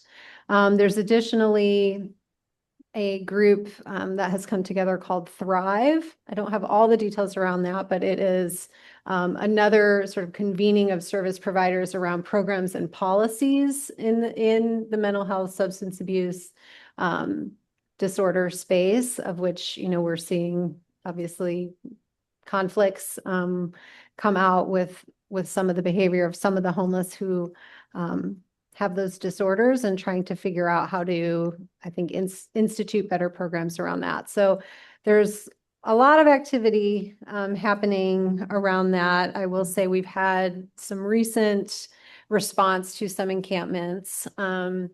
The camps on the bike path have been, we've worked with the folks there that were referred to the situation table. There was some success and then some not success around those. I have to go back out there tomorrow, but we were able to finally connect a gentleman there with a solution as of yesterday. And I believe that there may be some of his stuff remaining until we can get out and help him store it at the Country Club Road site. But I haven't been back out there today. And that was a very hurried, even though there's been lots of conversations and touch points, I think over the last 7 weeks when the camp first was identified and reported, there's been a lot of touch points with that and trying to resolve that. I had the health inspector come out with us yesterday to inspect the site, and it is not sanitary. Our cleanup provider also came out with us. The gentleman who was there had identified a bunch of garbage that we could take. There was 2 other abandoned sites that we cleaned up as well. And that, just so you know, is a cost about $900 to the city to do that. So some of these trickier cases, we have a few that have been reported up in Hubbard Park, where we have also tried to connect those folks. Outreach has been out multiple times. We have been out to sort of check in on the status of those. And I've not been back out there in the last few days. But beyond that, I haven't had a lot of reports of encampments yet. I will say There is a lot of police activity happening. They are being called to Trinity Church. And the interactions are becoming more aggressive. And this is from the sort of telling of the police where they've had more arrests for some of the cases out there. And so we're kind of anticipating an additional increase in responses to calls in the summertime is what they're happening. And as you know, under a smaller force and all of that. So happy to talk more about that, but that's the update right now for our actions around homelessness. Happy to answer any questions. Any more information about why the interactions have gotten more aggressive? The theme that has emerged is just alcohol use disorders are, very prevalent, I think, and that is, people are inebriated and acting violently. And that I think is something that's it's on the mind. I've heard it from a number of providers as it being particularly called out as problematic here in Montpelier. Okay. Anything from Councilor Brown? Go ahead. Yeah, thank you very much. That's a great comprehensive update. I want to reiterate something I said at our last meeting, which came out of the Homelessness Committee, which was just to convey a sense of urgency about making any progress that we possibly can towards finding places for people to camp or for places for people to stay. And I know that we are working on that and we need legal advice and all that. And I appreciate that those wheels are moving. And I also want to say, they're still moving pretty slowly and there are still people who really need some help that they're not getting. And I appreciate that a group of folks came to the city with a proposal. Now, I think that was the Montpelier Cold organization. Am I correct about that? Okay, so that's a nonprofit organization that was formed last year and they were the ones who oversaw the shelter in City Hall. And if we're going to be, I think the question about where we put our money in terms of the biggest impact and the most effect, whether it's putting a lot of money into renovating City Hall, which will then just will only be able to use temporarily, or if it's giving money to some other organizations, I think it makes more sense to be thinking about giving money to organizations that have the expertise. Just in general, I think this is a good way for the city to be using our resources. We don't have the expertise on how to shelter people and how to meet their needs, but we have plenty in the community who do. And so helping to support that financially when we can, I'm all for it. I am personally a huge stickler about separation of church and state. I'm not comfortable with giving government money to faith-based organizations or to churches. I know that, technically, if they're not using it for religious activity, it's not illegal, but I would be a lot more comfortable if we just worked with known service providers who we really know have that expertise too. So, and maybe the Montpelier Cold group is one that we could work with or something like that. I would be a lot more comfortable with that. I'd also be more comfortable working with the established service providers like Good Samaritan and other folks who are there and finding out what resources they might need from us that could make the difference. And then, I know we're not there yet at that decision, but just want to say how I feel about that. I would just note that Capstone has been an active partner in kind of the provision, as a provider that would help manage a space that we would open here. I think that the nature of the convening of the religious, organizations is because they have building space. So that is sort of the tie of like, well, who has a space that might be able to serve in this way? Yeah. Other questions from council before we go to public comment? And you'll have the opportunity as councilors to ask questions after public comment as well. Anything before? Okay, Mr. Whitaker, you raised your hand. Yeah, Steve Whitaker. The motion to put homeless issues on the agenda every council meeting, I feel has been co-opted into reducing the declared emergency to a report preserving the status quo. I'll note that with respect for Kelly having only started recently, but our city plan, which requires these issues to have been planned before you adopted the plan, requires the city manager, assigns to the city manager to develop a plan to identify and support locations for unsheltered individuals to congregate during the day and to camp at night. Responsible party, city manager. Continue to administer the encampment policy, city manager. Hygiene, continue the public restroom project, whatever that is. The need for another public restroom identified, the committee appointed may ultimately be associated with a homeless day shelter. We have the opportunity to put a shower into the transit center. One of those bathrooms has a 5-inch sewer main running directly over the empty corner of the bathroom. A neo-angle accessible shower could be installed there inside of a week. That necessitates the issue that I wasn't allowed to speak at the last meeting. But a couple of trailers, the behavior issue, to continue to say this is, alcohol abuse, one could, from that point of view, one could argue this is governance abuse to have let this same issue percolate unchanged for 7 years now. Okay, this is dysfunction in government, that we have done nothing to create showers and safe places for these folks to sleep at night and without fear of being attacked or having their few personal possessions stolen. And every day I'm talking to folks who are having their stuff stolen. So the trailers that had been proposed for 14 to 16 Main by Steve Robolini, he conferred with Kurt. There's water and sewer directly under that site. We could put water and sewer trailers. Montpelier Live said, yeah, as long as they have a nice facade on them. We could pay for a shower at Trinity. That would be an immediate, and Home Farm Way has water and sewer as well, which was brought up at the last meeting by Matt and the church folks. So this is, we're not starting from scratch here, but I see we're dragging anchor. Thank you. Is there anyone else in the room? Yes, go ahead. My name is Nancy Smith. I really don't know that much about this issue, except that I spend a lot of time with the homeless people. I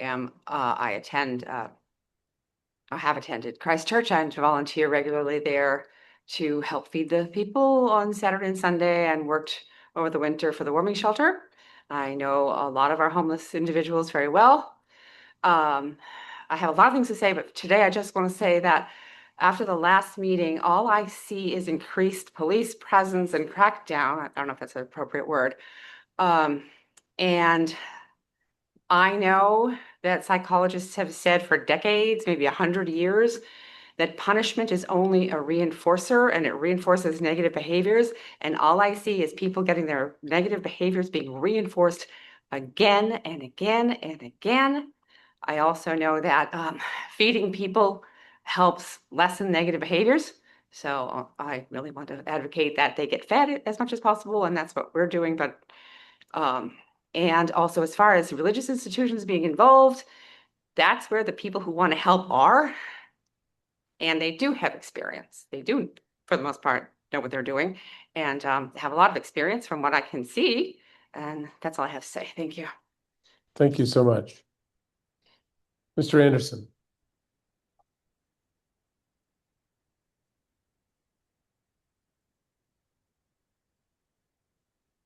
I don't want to be here.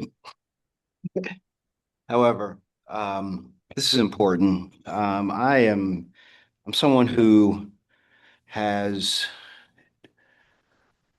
had struggles with housing for a good portion of my life. However, there's a dignity and a self-love that I have for myself that I try to project in a way where it's not conceited, it's just practical. after the two floods, I was already coming home from a lot of different things after trucking and a relationship and switching from technology into trucking. I saw a lot. And so the flood was kind of the straw. And then, getting on to the civic duties of trying to, help out the community. I have a great relationship with unhoused my peers. I have a great relationship with the police. I have a great relationship with a number of people who understand the problem. I just ask that we think on a more robust level regarding TVT coming into the fold of everything, because the building it sits vacant. The mural is beautiful. However, it could probably have a couple walls and partitions set up in a way where you can have private compartments for people to talk to people. I'm having communications with people who are under the influence. And, over the 3 years that I've been experiencing this, there's been some situations. However, communication has always been something that helped. So I'm leading by example. Bye. Thank you, Mr. Anderson. Anyone else in the room? All right, Mr. Kelman and then Mr. Hughes. Peter Kelman, Montpelier. I'd just like to pull together what you've just heard from Mr. Anderson, from Nancy Smith, and from Steve Whitaker. The transit center is owned by the city. We really need to look seriously at that space. Now, over the last 9 years, and this issue has come up about what to do about the homeless people, especially in the winter and in the heat of the summer, when many of them are camping, which is magnified now by tenfold to what it was 9 years ago. We keep hearing the same three issues: money, space, and staff or people. Okay. These get cited as reasons why we don't do things. Let's flip that script and let's decide what we are going to do, what we can in fact do, and figure out how to get the money, the space, and the people. Throwing money at providers who don't have the space is going to not yield anything. We gave a tremendous amount of money to Good Sam for their welcome center. Their welcome center is a nice place, but it only houses 20-some people. Let's not be throwing money to organizations that have their own mission. Let's figure out how to get the people who volunteer or the people who are trained or can train others. Let's get the space that we control. We control the transit center. I don't think the basement of City Hall, which should be used, but putting money into that, if it's going to be renovated a year later, makes no sense. But please, let's get off the ball. Let's start to do something. It has been too long to hear these excuses. Thank you. Thank you, Mr. Kelman. Before we go on, Ms. Prim, could you switch that back to the ding? Thanks. Thank you, Mr. Kelman. Mr. Hughes. Good evening. Zach Hughes, Montpelier, and also chair of the homelessness committee. I'm dealing with a medical issue tonight, so I am not there. I just want to speak very briefly. It looks like it's going to be brief anyway.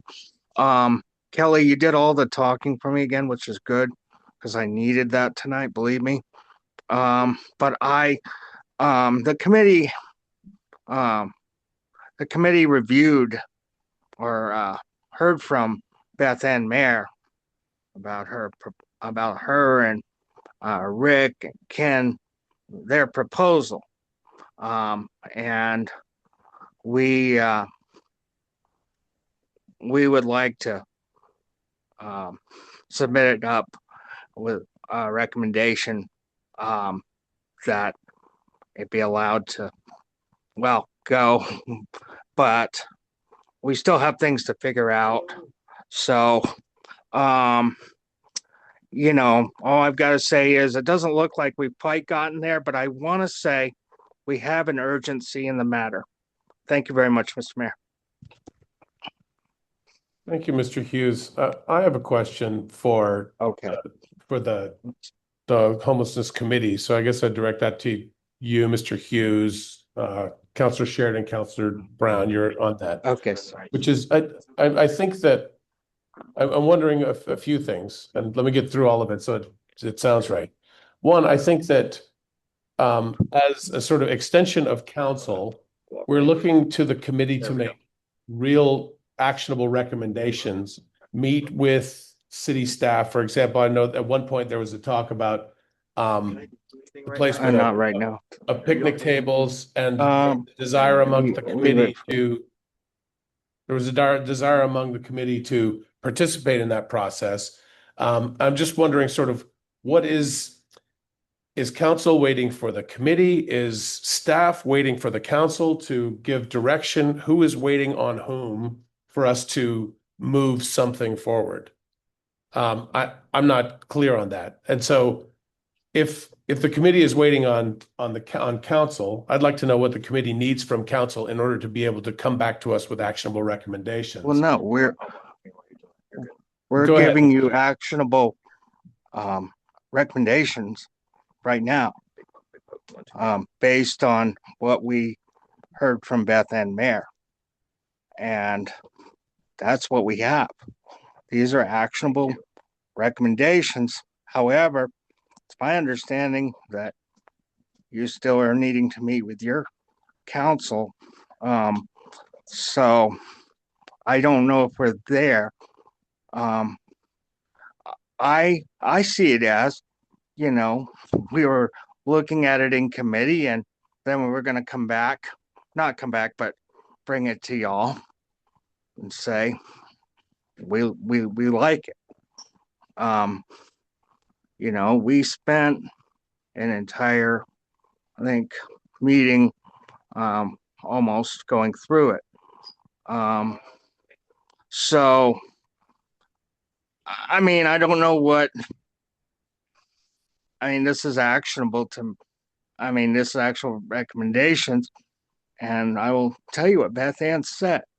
She said, I want this committee to understand, I believe. She said, I want this committee to understand and the council to understand the urgency of the matter. Because we were trying to figure out some other things which might take time. But the reality is that's just, you know, not going to happen really. So I don't think anyone's holding anyone up. They're just trying to get a recommendation up to you guys. Okay, Mr. Hughes, thank you. I want to be clear. I'm not trying to put you on the spot and ask you to, that's to okay. do something right here in the moment. I guess for me, I missed the communication where there was a clear recommendation or a series of recommendations that says, for example, the committee recommends the council take this or this and this action. And I think just some clarity around that would be really helpful. Well, I'm sorry. I think I should have been more clear, and maybe I should have been more prepared with this. Really, Zach, I'm not asking you to provide an answer right now. I mean, you're welcome to speak, but I'm not trying to put you on the spot and say, give me something. That's not what I'm asking. That's okay. But yeah, I think the reality is if we can figure out a way to do this, it's gonna lessen the situations like happened out on the bike path over the weekend which I'm grateful that worked. And I continue to be grateful for our partnerships. And, but I think it's really important. I would rather have a service provided couple sites than have a situation where, that the situation on the bike path. Okay. Counselor Sheridan, we'll go to you. And then Dawn Thank you. Little, I did see your hand was raised. I'd like for you to speak if you would still like to, but Counselor Sheridan, go ahead, please. Let Dawn speak. She had her hand up quite a while. Okay. I'll speak All after. right. Ms. Little, please go ahead. Okay, initially I had raised my hand because I wasn't certain whether we were talking about the same thing at all, whether we were talking about specifically Beth Ann and Rick and Ken's proposal or something else. I think in either case, I think there are three things on the table that I've seen. I don't know to what degree a formal proposal came to you. There is the camping issue. There is the picnic table issue, and there was also at one point a thought of modifying or adding on to the camping proposal something that would suggest that in the event that there were another option than moving people, if there were a simple way to address a small trash problem, for instance, that they could put a step in the camping policy that would involve trying to do that. And I don't know if that ever reached you. I know we voted on it in principle, but I don't know if that reached you. But I do think of the three, of those three issues, I personally feel like the people need a place to camp, and the city has seen that in this case that we've been dealing with over the past few weeks. So I would say that the camping issues have a higher priority. And I can speak with the committee and with the individual counselors more specifically about the picnic table thing. Anyway, I don't know if I said anything, but I do feel that those are the three items that have been put on the table, and I don't know how formal the information was that you received. Thanks.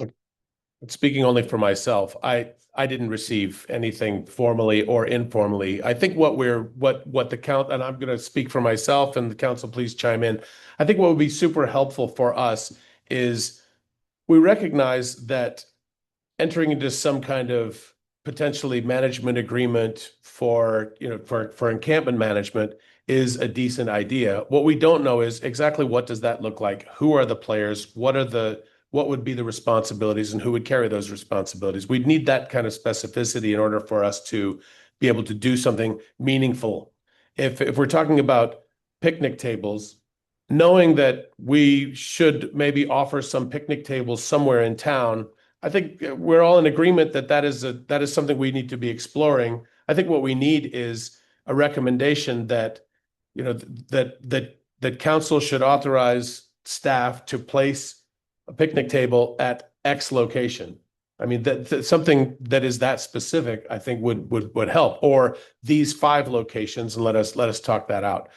Part of the difficulty that I'm experiencing is that it's really hard to have really meaningful conversations and say, let's do this specific thing or this specific thing in a public forum when every word is under the microscope of if you say, what if we do this, then you are proposing that we do that and commit the city. So this is not the ideal forum to hash out specific details. This is the forum for us to debate specific detailed recommendations and adopt them or not.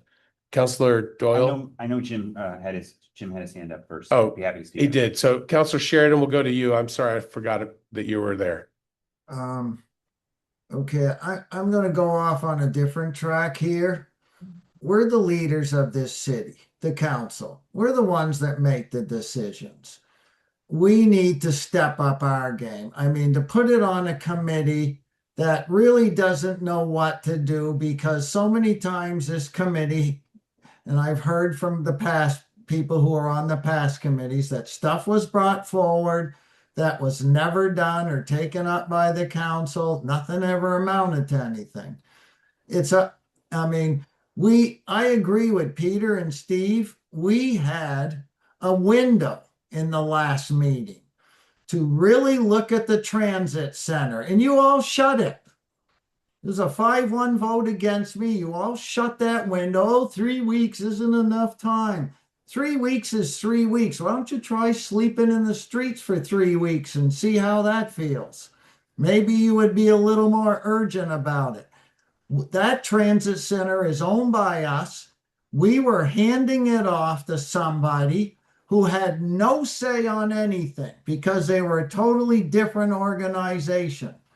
We could have done something in that time about talking about it or saying, we're going to give you permission, but you've got to talk to us about renegotiation and maybe a use of it. We let the ball drop.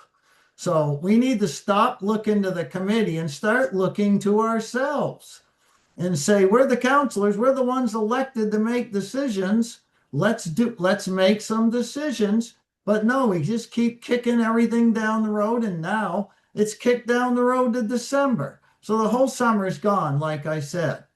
So really, we need to either say to ourselves, are we going to do something about this or not? And if we're not, let's tell the homeless committee to stop wasting their time.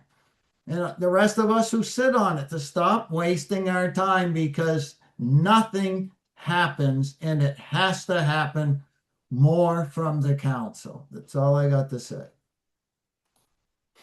Councillor Doyle, would you like to say something? Yeah, no, I think we do need clarity on the process, right? Like, I mean, I don't think there's a detailed enough proposal for us to respond to. I'd love to hear from the city manager about what you see as the relationship between the committee, the staff, the council, in terms of surfacing actionable strategies that have been proposed, and like where they come to us for consideration.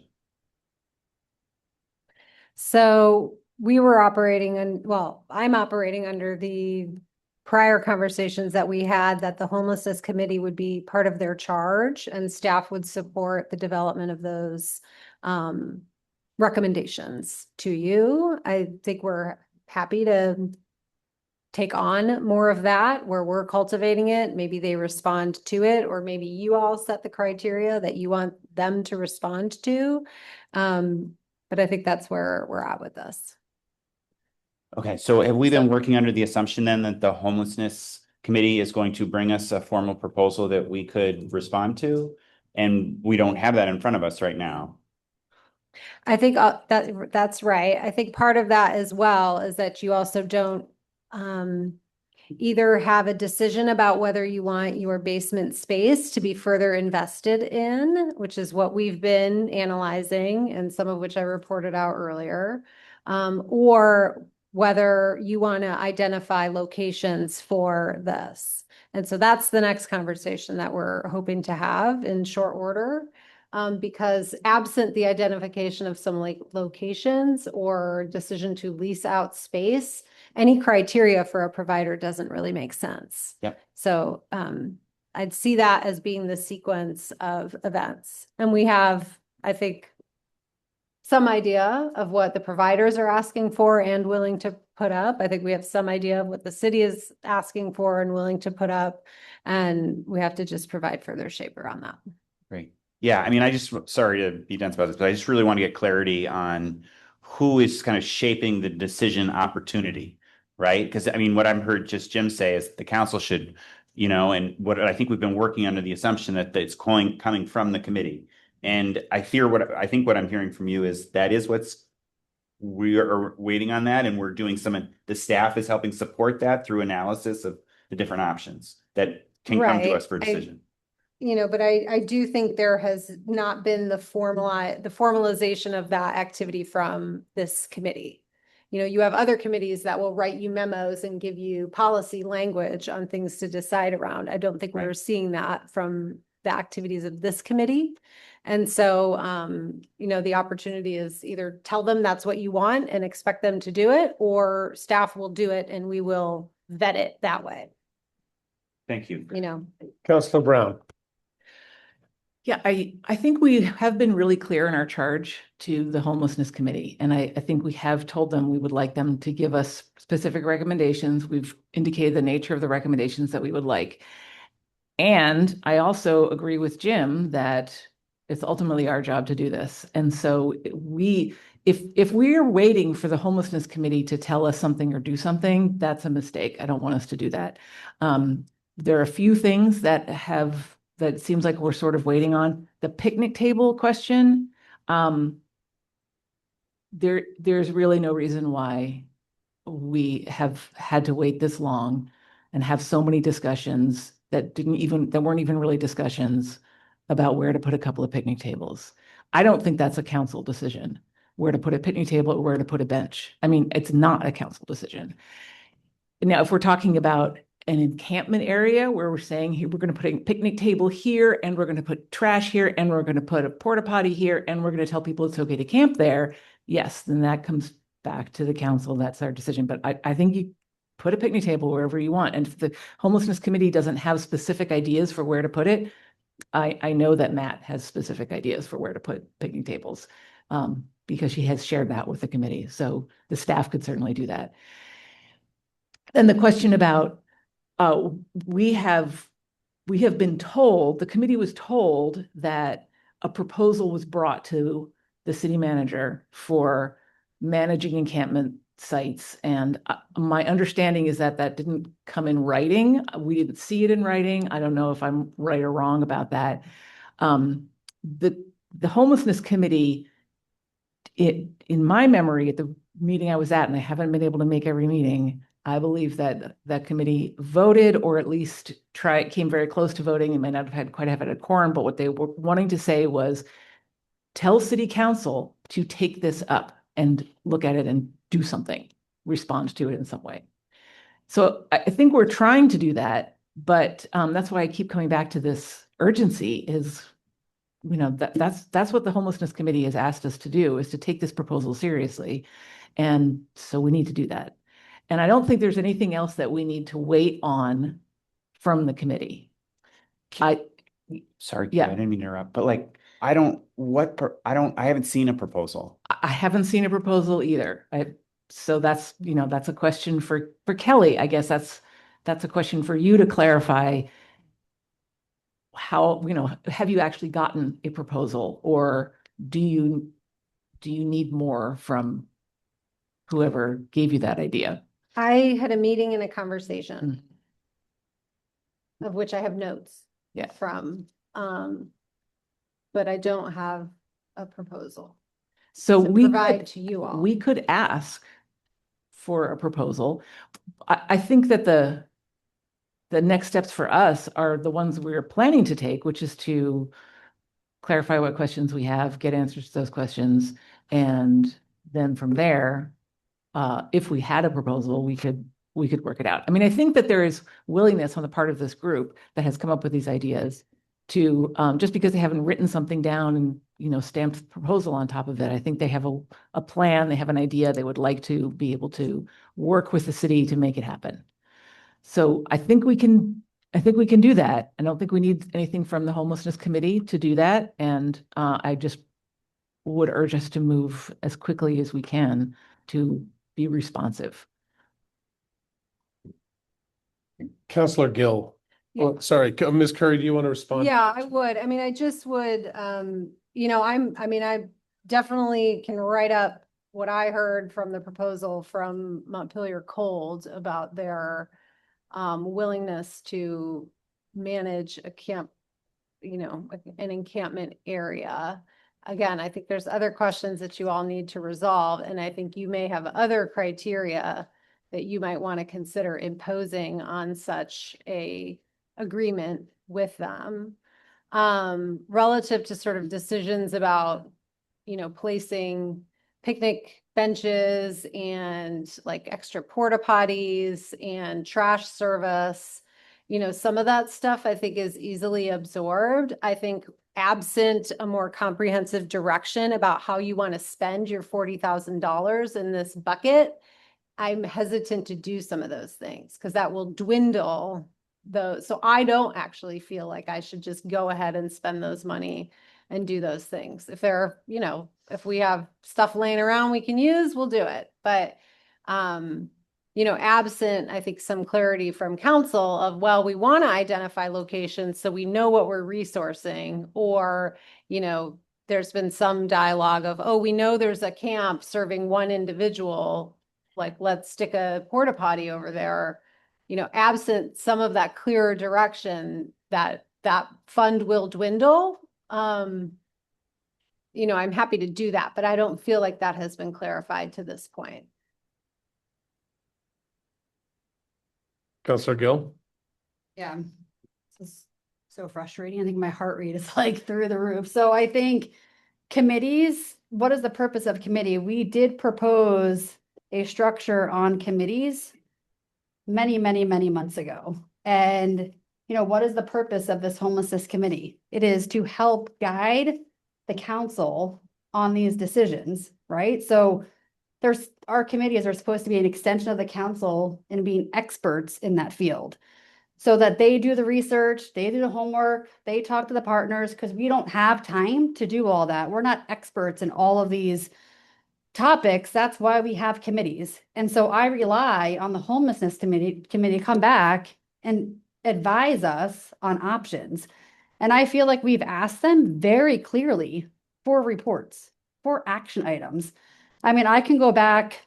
I mean, do I really want to do this? To go back and look at all the times we've asked? It's really frustrating. And so now we're at the point where we're constantly criticized because we're not taking action. But what is the action we're supposed to take? Do I need to go out there and do the research? I could, but that's why we rely on the homelessness committee to do this for us. So we can just we can take those recommendations and make actions, but it's all over the place. And so is the homelessness committee doing their job? No. And so is it, if we actually did adopt this policy, which I brought forth many, many, many months ago, they wouldn't be in compliance. And so, what do we do? I mean, do we just say, retire the homelessness committee and just rely on staff to make these recommendations to us so that we can make data-informed educated decisions, rather than just, making decisions on the fly without having a risk-benefit analysis? Like, what are we doing? Like, it's really frustrating. I hear all that. Thank you. Councillor Alfano. So, I've heard at least three things tonight that we could take action on if we had more information. I've heard mention of Steve Robolini's idea of trailers at 1216 Main Street, which I think is just an idea. I don't think there's any, detailed cost estimate or time estimate or vendor or any of that associated with it, but there's an idea there.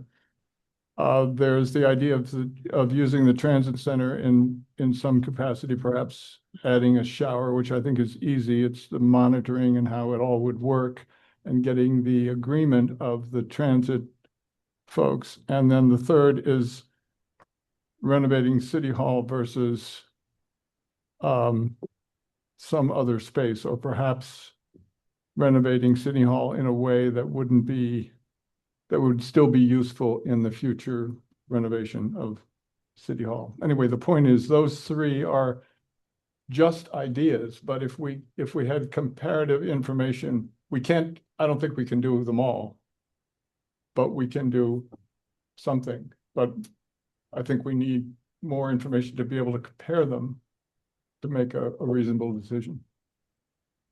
And I don't know who does that, works, some combination of the committee and staff, I would assume.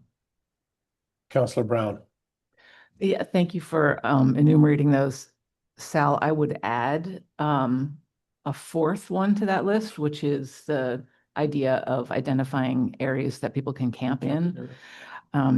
So I think that's a pretty specific idea that people have put a lot of thought into already. And so and a provider to go along with that. Yeah, exactly. Not the city providing that service, but. And as for the question of how we do that, I mean, we cannot say the homelessness committee isn't giving us the recommendations we want or giving us information we want, therefore we can't do anything. Right. You know, that's not all right. So if we're not getting what we want from the homelessness committee, even though we've asked them, even though we think we've been very specific and we're not getting it, then we have to move forward with staff. And, you know, maybe there is a smaller group of counselors that can work on this or have conversations, individual conversations with service providers, with the outreach workers, with people who have that lived experience and can advise us, because I agree, we need that expert advice.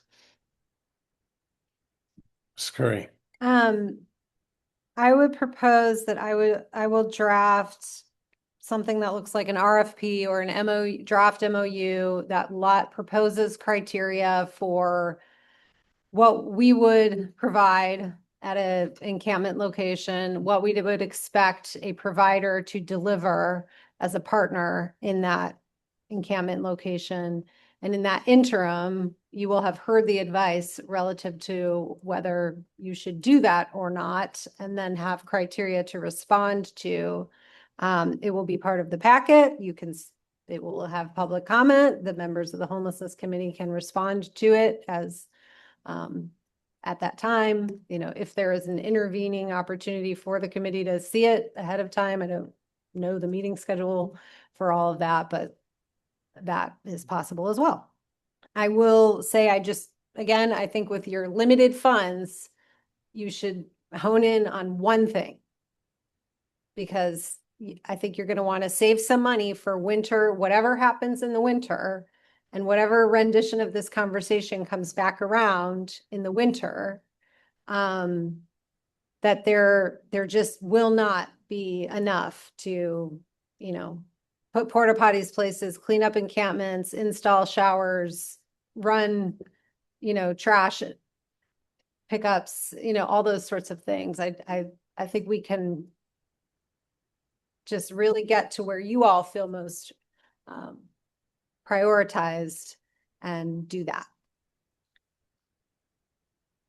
Counselor Doyle. Yeah, I also just want to say, like, I think I appreciate all of this and the fact that I think we're honing in on clarity about how we're going to get to a place where we can make decisions. I also just want to be really cognizant where we are as a city on our staffing levels of like not having an assistant city manager, and like, you know, if we're going to pull it back from a committee and be like, let's have staff do it. I just think we got to be really cognizant of our capacity to do things, right? And, you know, I think we're all committed to wanting to help in whatever way we can to alleviate the situation, and recognizing that this is a federal issue, a state issue. There's a lot of responsibility to go around, and we can't take on all of it. I'd also just like to say to Ms. Little and Mr. Hughes and everybody who's on the committee, I know this is a little hard to hear. I don't want you to misconstrue this as council dumping on you for not doing something. I think that there is a lot. What I'm hearing from all the parties is that there's a lack of clarity. We've got three, there's the committee, there's the council, and there's staff, and everyone is waiting on someone else to say, this is what you should do. Give me a thumbs up or thumbs down. And so I appreciate the work that you're doing, and please don't misconstrue this conversation to be a lack of appreciation for your work.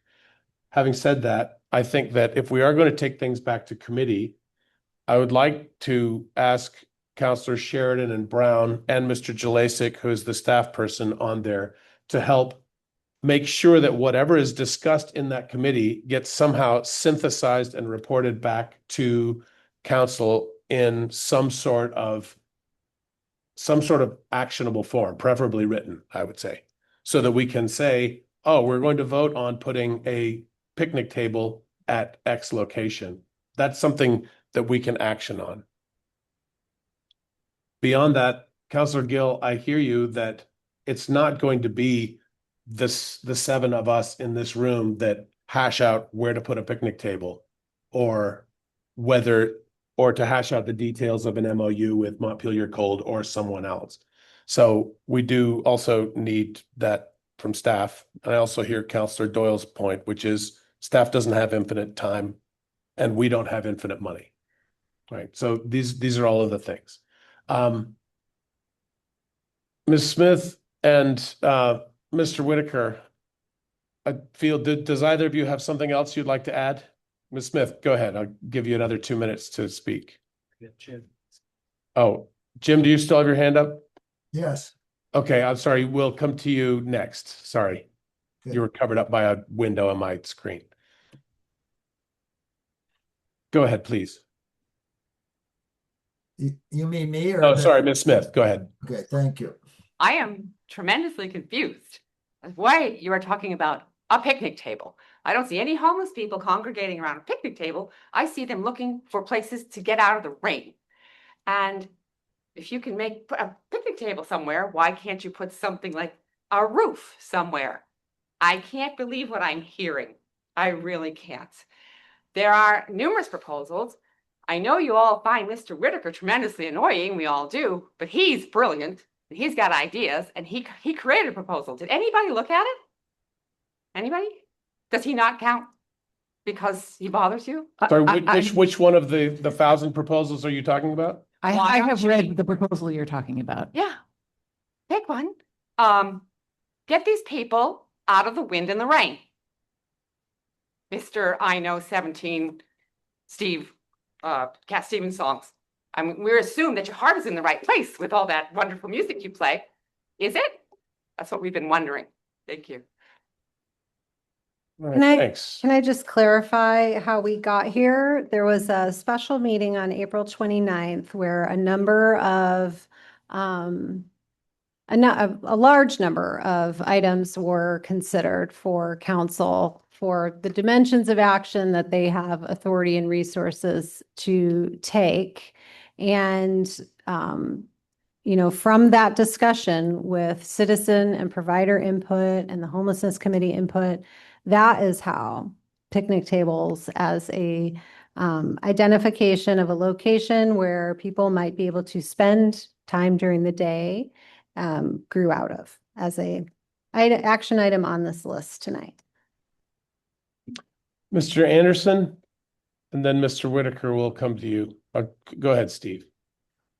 Is Jim still waiting? Because Oh, I'm sorry. Yes, hold on a second, Steve. Yep. Jim, go ahead. Okay, I want to answer something to Adrian.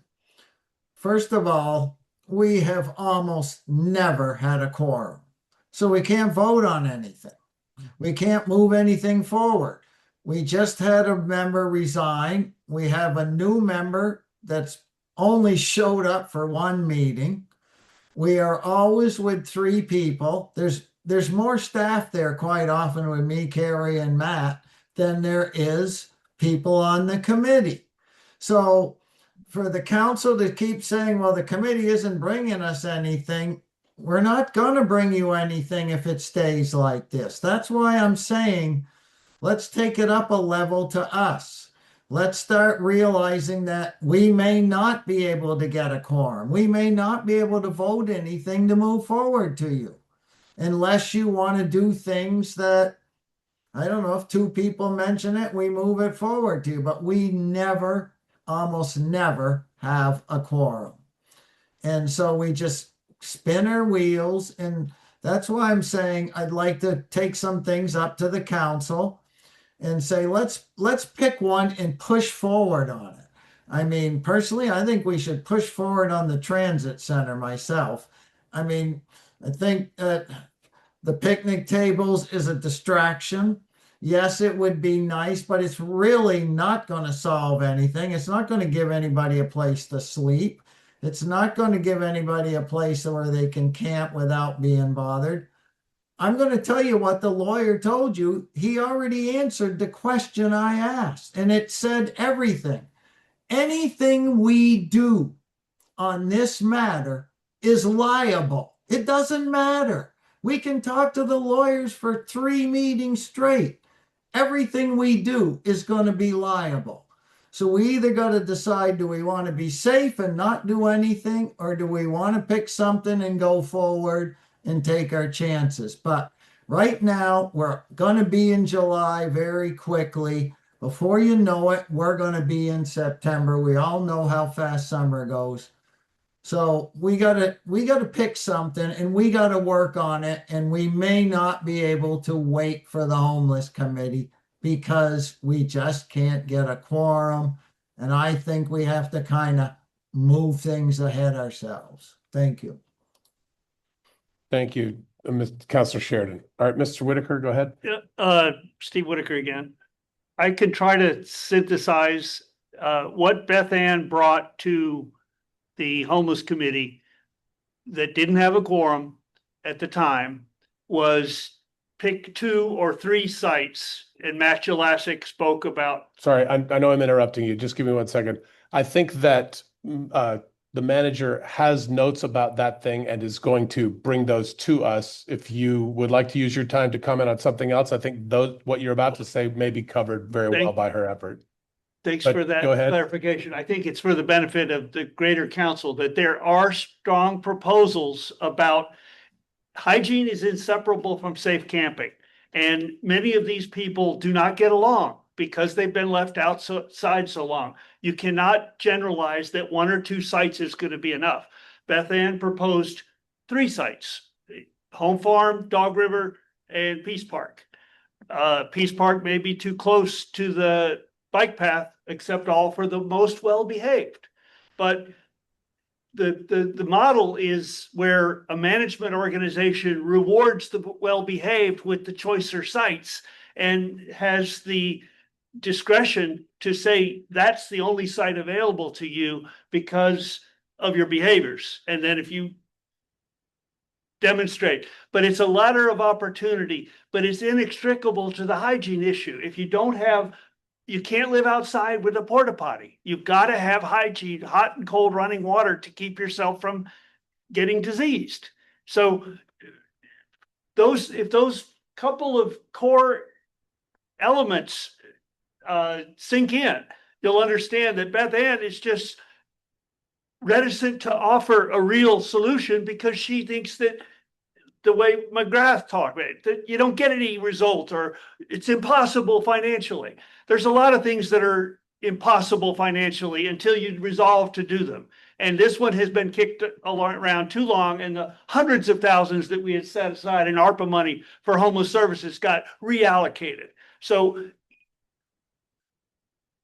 there is a plan that reintegrates these folks into workforce and job training. They can help clean up the brownfield. They can help fix the sidewalks. They can learn skills. Okay. So, Thank you very much. Mr. Anderson, do you want to speak? And then Mr. Kelman, and then we're going to close public comment.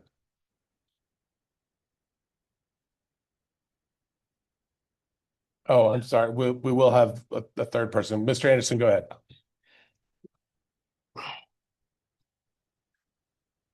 People want to feel like they're contributing to society. Everyone does. My peers, are capable of doing some things that the city just doesn't have the staff for. In other locations, there are places where people have red jumpsuits on and they may tend to the trash or what have you. I'm always focused on the flood.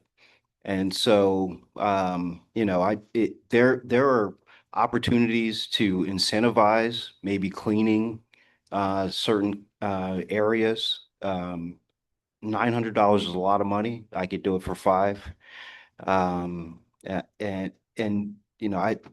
Spending taxpayer money is a concern for me. So I just ask that you possibly think about bringing me into the fold of the opportunities to alleviate a lot of the issues that have occurred and have been occurring for quite some time. I can tell you that some of the services make me feel, they're doing a great job. Not everyone, not everyone is struggling because of addiction. With the onslaught of technology, there's going to be a lot of other people who are going to be needing services that should not be looked upon as a problem. And so that perfect practice makes perfect. And I feel like we need to start practicing perfectly. Thank you, Mr. Anderson. Mr. Kelman, and then we'll have one. What is your name in the back of the room? Mary. All right. So Mr. Kelman and then Mary, and then we'll be done with public comment. I sent you guys an email back in May, and I just want to reiterate, waiting for, and Jim has explained this, but waiting for the homelessness committee to make concrete recommendations with details like you're asking for, Mark, that is not reasonable. It's not going to happen. The staff is going to need to look into the details. I think Sal's summary is a very good one.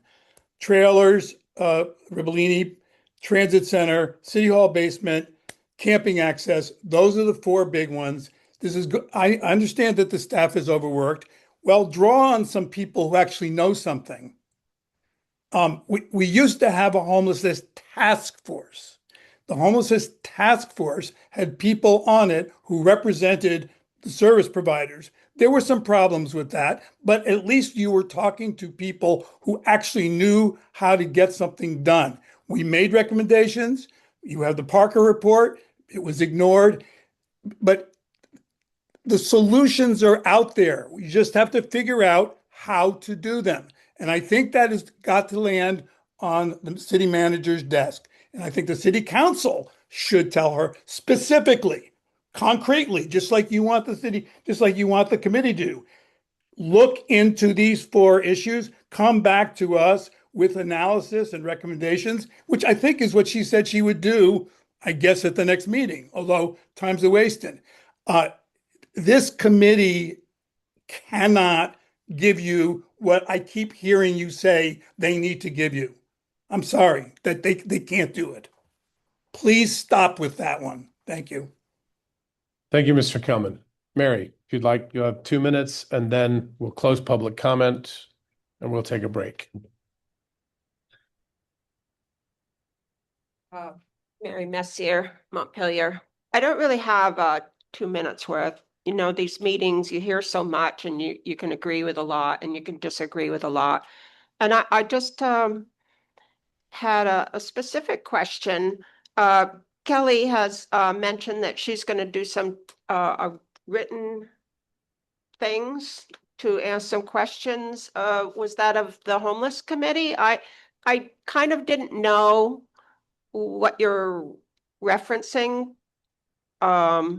And also, I just wanted to know that. And if there is something you're going to be sending out to people, I'd like to just know when that would be and who it goes to. Would you like me to respond? You may respond. Yeah, I realize I've included some governmental speak and acronyms in there. Oh, I have a hearing problem, so maybe I have to go back there to hear.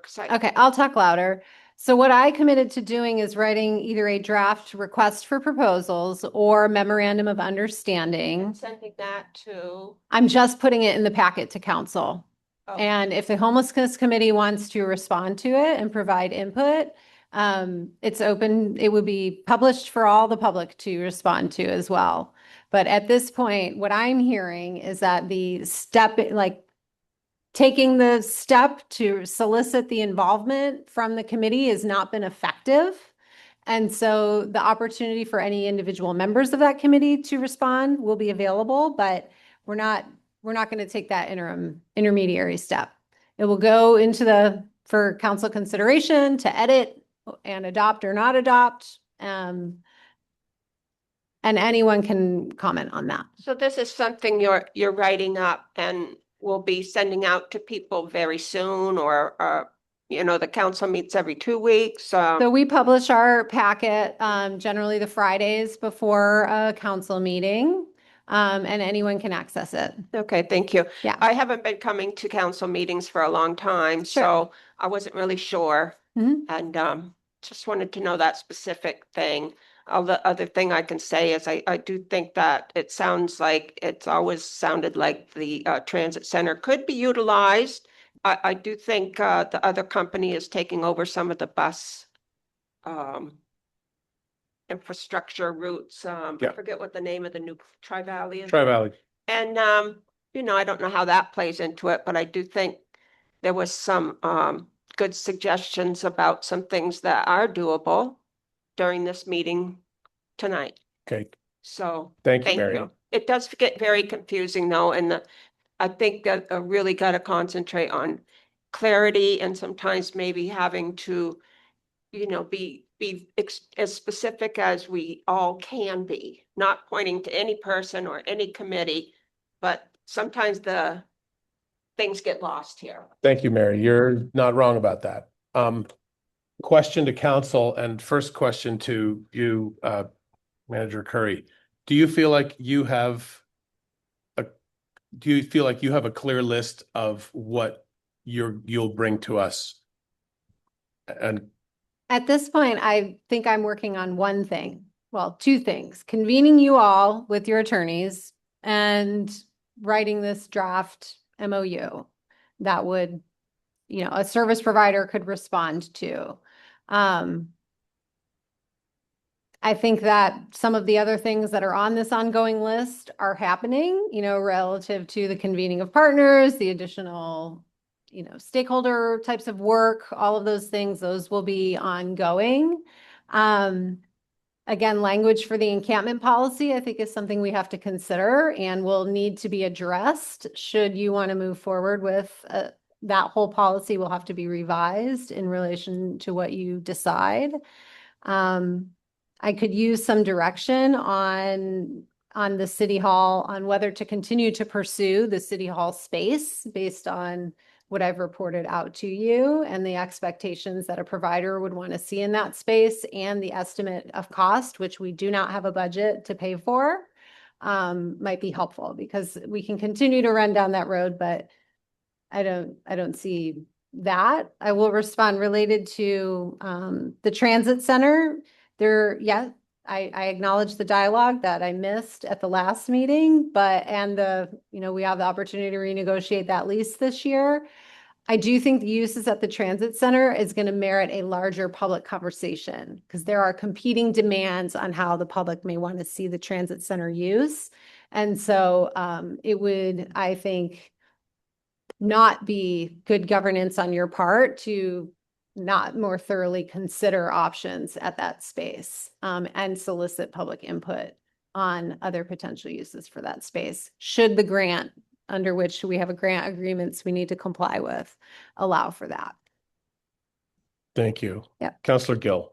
Just a couple of comments. So for the transit center, I approved that based on I know you missed that meeting, but what we talked about was please correct me if I'm wrong, but it was to change over to the Tri-Valley. Tri-Valley Transit. Tri-Valley Transit. But the lease expires in December. So I said, yes, let's go ahead and move this over, but with, you know, let's have these conversations now in terms of what can the use of the transit center be before we renegotiate the lease in December. So it's not a lot of time. So I think between July and December, we should have public engagement and conversations around what does that look like? Because it is a city-owned asset and how do we want to use it? So it is a very limited time to have those conversations. So I think that is one thing that, I mean, I'm very interested in learning about before we go into renegotiation of that lease in December.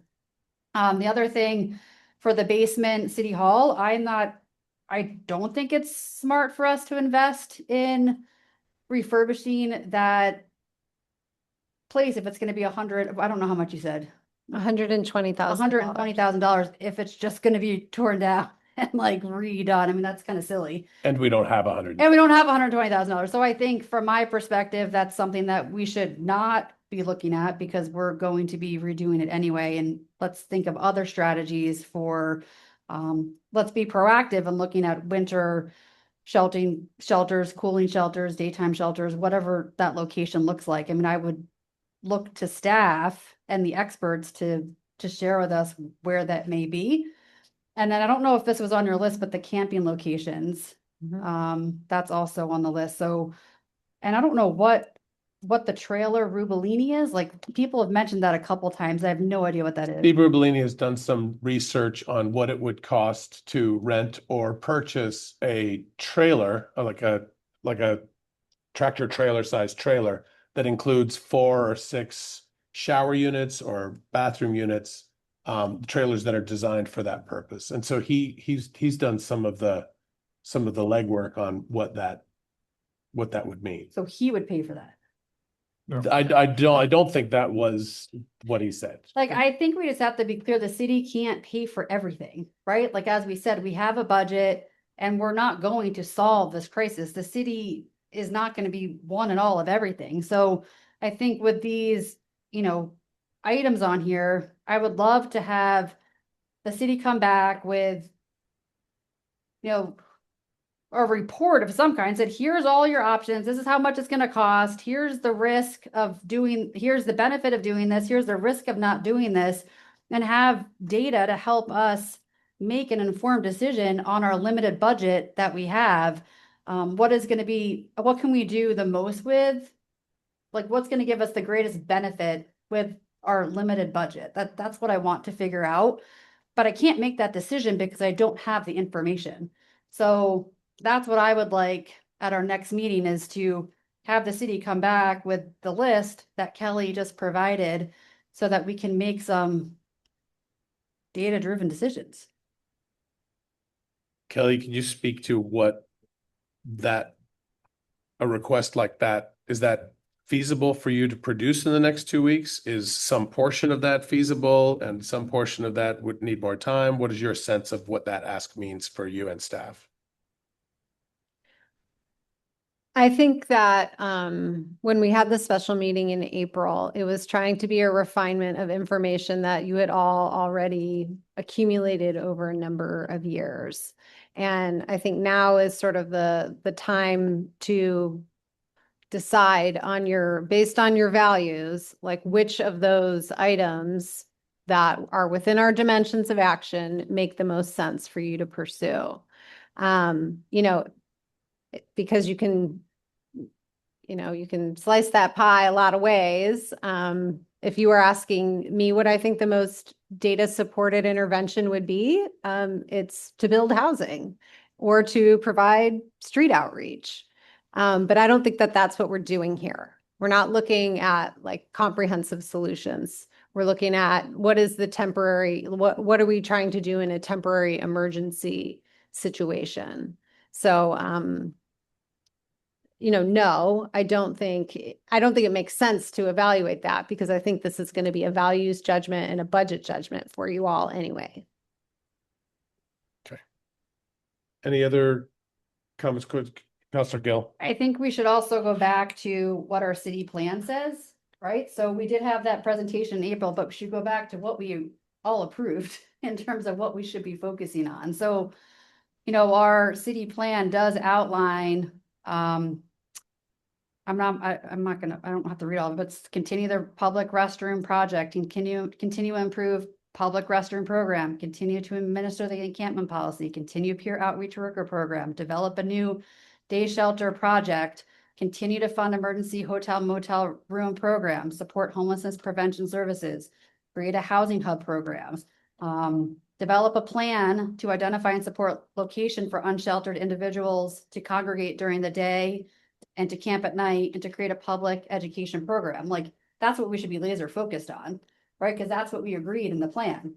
So, and I think all these items still align to our city plan. I don't think anything is an outlier, but for our city plan, for an organization, we should be getting updates on each of these items on at least a quarterly basis of where we are, what's happening, what's working, what's not working, what resources do we need? I couldn't tell you.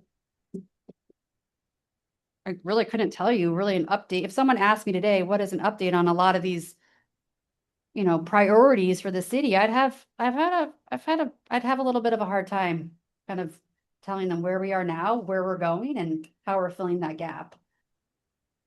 So I just think we But this was all part of what was part of the discussion that you framed up, Yeah. that we framed up on the 29th of April Yeah. as well, was looking at components of the city plan, looking at components of prior, the Parker Advisors report and things. So that's why this is the limited immediate action list that staff is responding to.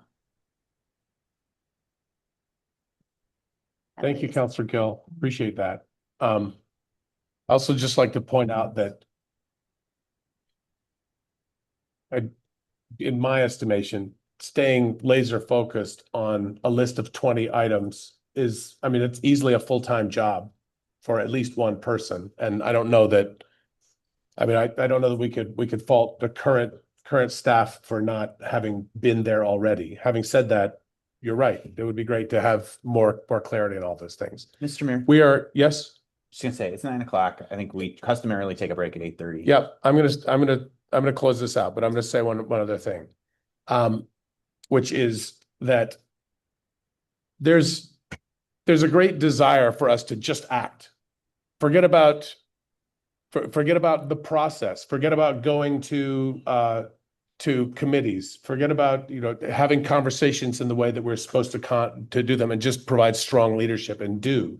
And yet we're also constantly doubted and criticized for not having enough inclusion, not debating things enough, not including all of the voices. So this is a big part of it. We also want to do this and this and this and this, and we have a very finite amount of resources with which to do them. So it's our job to hear all of the voices that we can hear and then weigh what limited things we are actually able to do. Ms. Smith, I appreciate your passion. And while I would love to have the ability to just make a decision and choose one of these things, you think I could? I can't even tell somebody that they can speak for 3 minutes or 5 minutes without making it a whole process.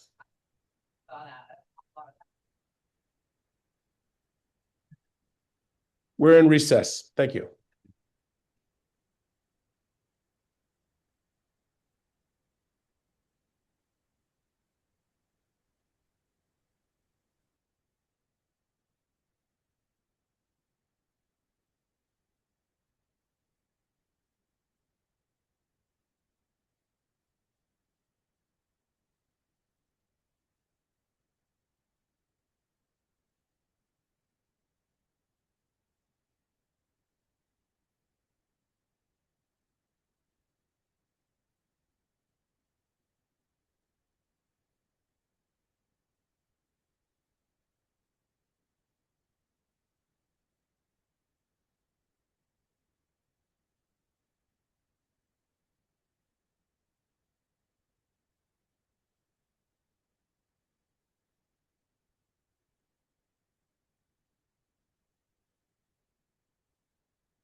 Wednesday, June 24th at 9:17.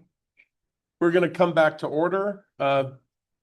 We're moving on to item number 9, which is the White and Burke contract amendment.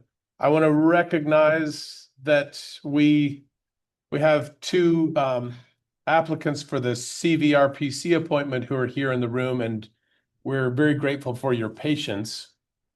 We also have, where did she go? Yeah, Ms. Clark is here as well. Does anyone have an opinion of whether we keep these items like they are or if we swap them? I think we should go with the committee one. Oh, sorry. Okay. Because it's very. Does that need to be short. done in a motion and a vote? The swap Yeah. items? Okay, will you make that motion, please? And Ms. Clark, thank you very much for your patience and we're gonna go ahead.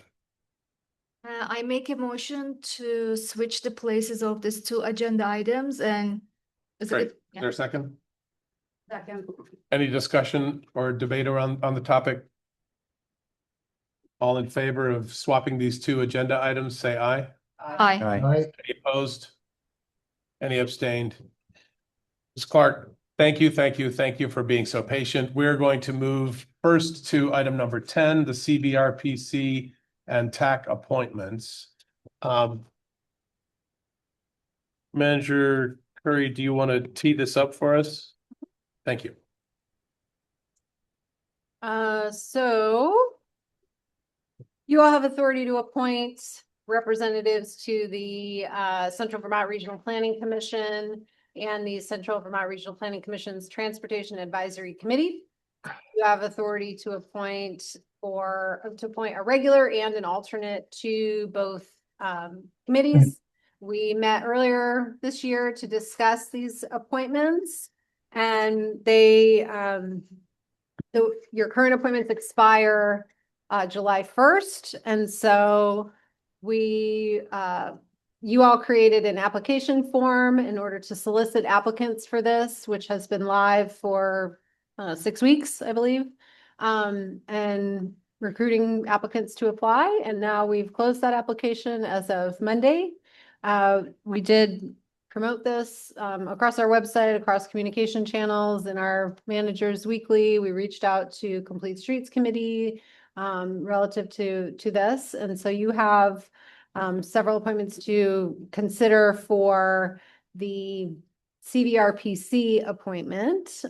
We did not receive any applications for the Transportation Advisory Committee, so we can keep that application open until we receive applicants to that, or you can request any of the other applicants if they wish to serve in that capacity, or you can ask us to come back with a staff recommendation for this appointment as well.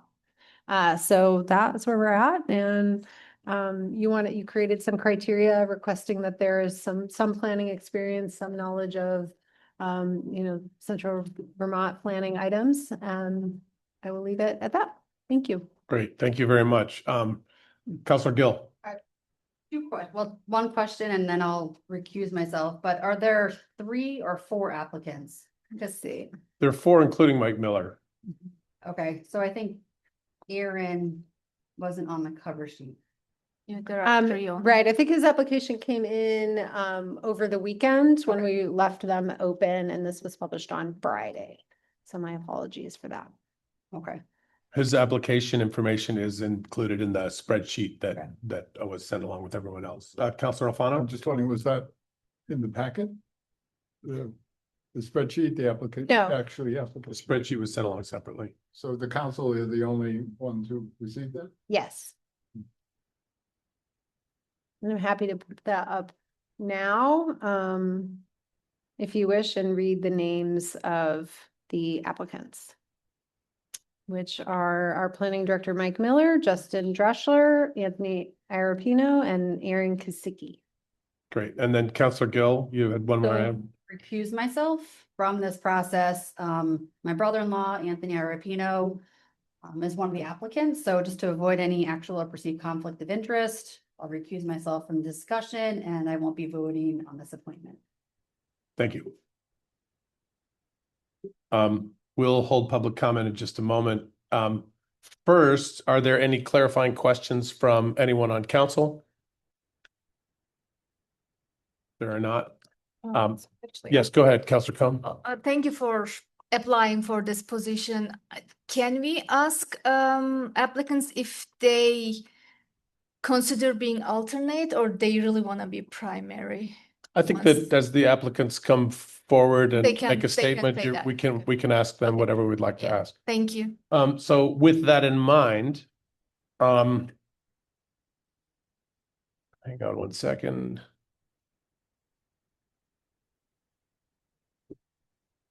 I would like to invite the applicants to come forth and make a statement and then be available for questions. I'm going to just go with the order that is on the cover sheet. With the Mr. Miller's not here, correct? And I think He's not, he would be happy to be an alternate. He would be happy for you all to choose whoever you choose. Great. And I think we're all very familiar with Mr. Miller. Yes. Okay, so then the next person on the cover sheet is Mr. Yarpino. Thank you for coming. Hi, Anthony Arpino, 4 Haven Street. Thank you for having me and opening the application process, and thank you for your service to the city, coming to the meeting tonight and just sitting in for the previous agenda items. I'm reminded what a tremendous public service it is that you all provide. I'll be brief because I've tried my best to answer your questionnaire as fully as I could, but I've lived in Montpelier and Central Vermont for a couple of decades. I've worked and recreated throughout the region, first as a clean water attorney for an environmental nonprofit, and now as an attorney in private practice, where I confront the regional plan on a regular basis through the Act 250 regulatory process, the Section 248 regulatory process, Act 250 for development of housing and commercial development, and Section 248 for renewable energy and utility projects. So not only am I familiar with the Central Vermont Regional Plan and the planning process, but also I've looked at pretty much every regional plan in the state of Vermont and had to apply those in my work on behalf of people who are trying to do things like help solve the twin crises that are facing Central Vermont region, but also the state of Vermont and also America and the world. And those are a housing crisis and a climate crisis. So I come to this work really focused on looking at the issues confronting our region through those two lenses, knowing that while those crises deeply affect our region, we're not an island in terms of solving those, that there are people doing work outside the Central Vermont Regional Planning region that are working on those and trying to bring solutions that benefit us here in the Central Vermont Planning region. And as similarly in the Central Vermont Planning region, we're doing things in a planning capacity that are trying to ripple out and provide positive things into the world. Very aware of clean water issues, having worked on Lake Champlain, where in our region, we're part of a larger watershed. So I bring that kind of thinking to the process. I've served on the Montpelier Conservation Commission before, so I've looked at kind of similar mapping exercises that the Planning Commission does, looking at resources, prioritizing how to protect them, balancing them against other priorities like for development. And been looking for ways to serve the city. When this application process came up, I thought I'd raise my hand. I think highly of the other names that have been mentioned. So I don't think you can make a bad choice, but I'd be very happy to use some of my time privilege to serve the city in this representative capacity. I'm happy to answer any questions you have about my experience or interest. Great, thank you. I'm going to ask 3 questions that I think maybe are on several people's minds. First, would you be willing to serve as an alternate if asked? Sure. Are you interested at all in applying for the TAC appointment if not chosen for this appointment? That's a little more specialized area than I feel comfortable and qualified. Okay. to do and interested, frankly. There's no right Yeah. right or wrong answer. And then I think all of our applicants are attorneys. And so looking at your book of clients, do you feel that that the folks that you represent would cause you to recuse yourself often for conflict of interest?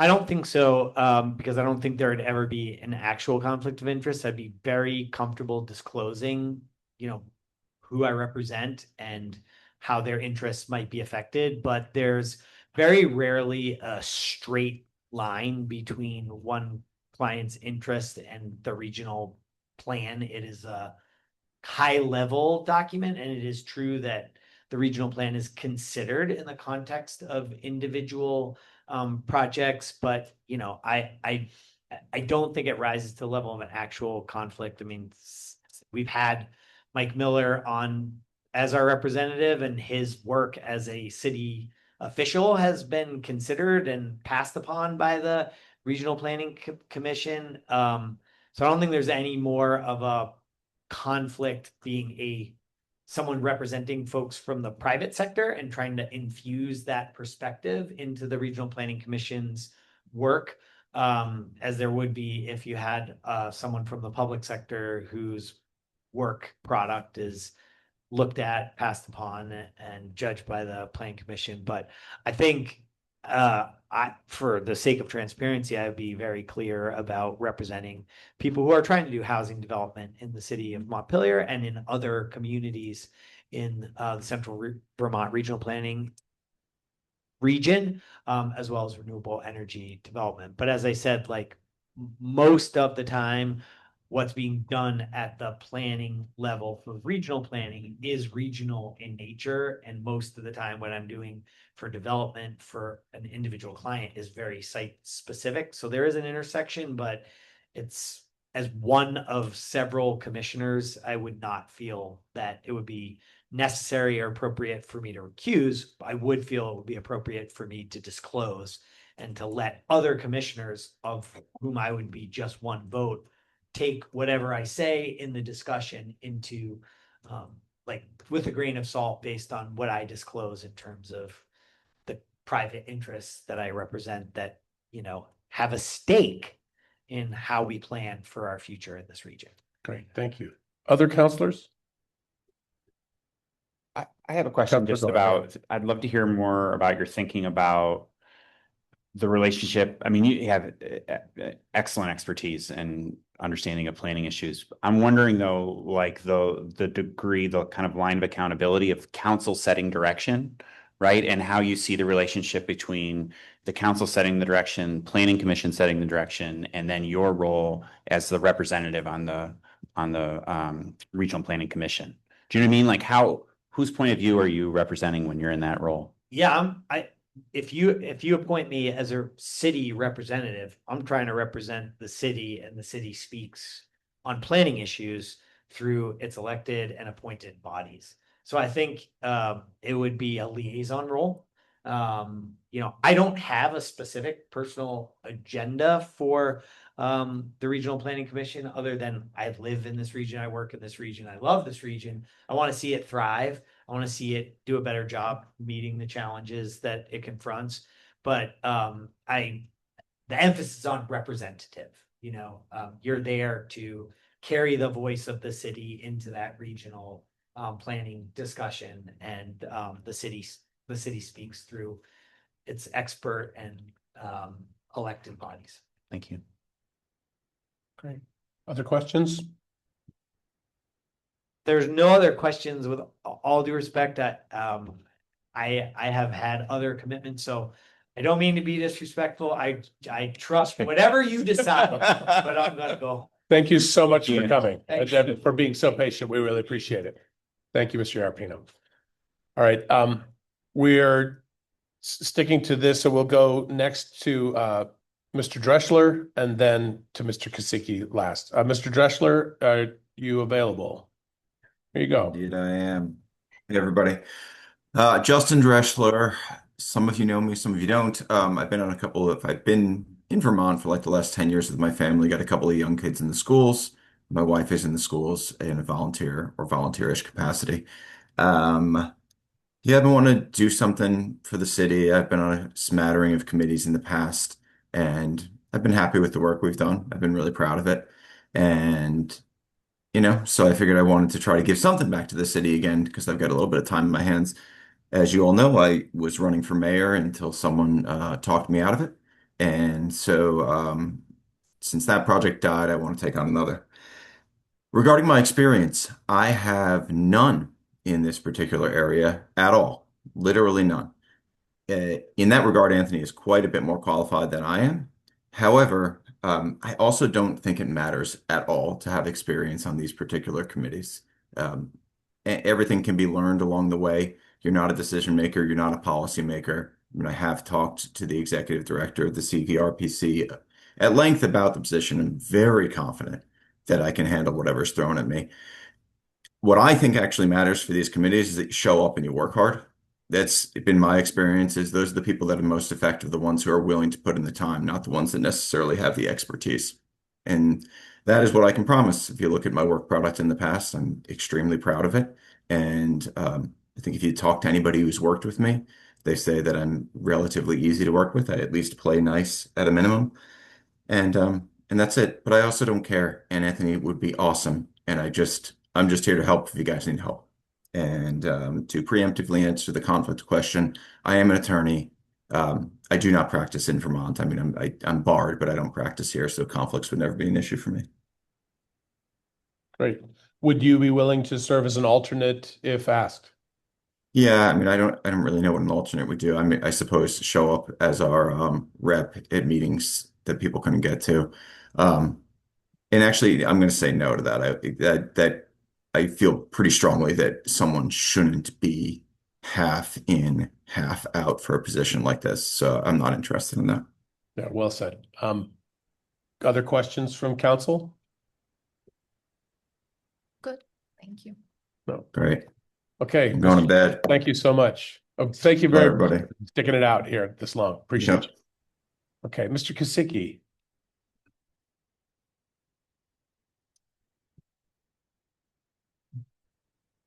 Good evening. I'm Aaron Kasicki. Is the microphone on? You got it, Mr. Finn? Okay, Okay. thank you. Mr. Cook, sorry. Go ahead. Hi, Aaron Kasicki. Thanks for having me tonight. I would just say that just by way of background, I'm also an attorney. I'm a public attorney. I've worked for the state for about 15 years in a variety of capacities. As it's noted in my application, I have experience in energy development through my work with the Public Utility Commission, which I currently work with right now. I've also worked with the Department of Public Service. I also have extensive experience in environmental issues across a variety of issues with my work with the Agency of Natural Resources. So that's sort of my professional background. I think my most salient qualification for this position is that I've been on the Planning Commission here in town for the last 8 years.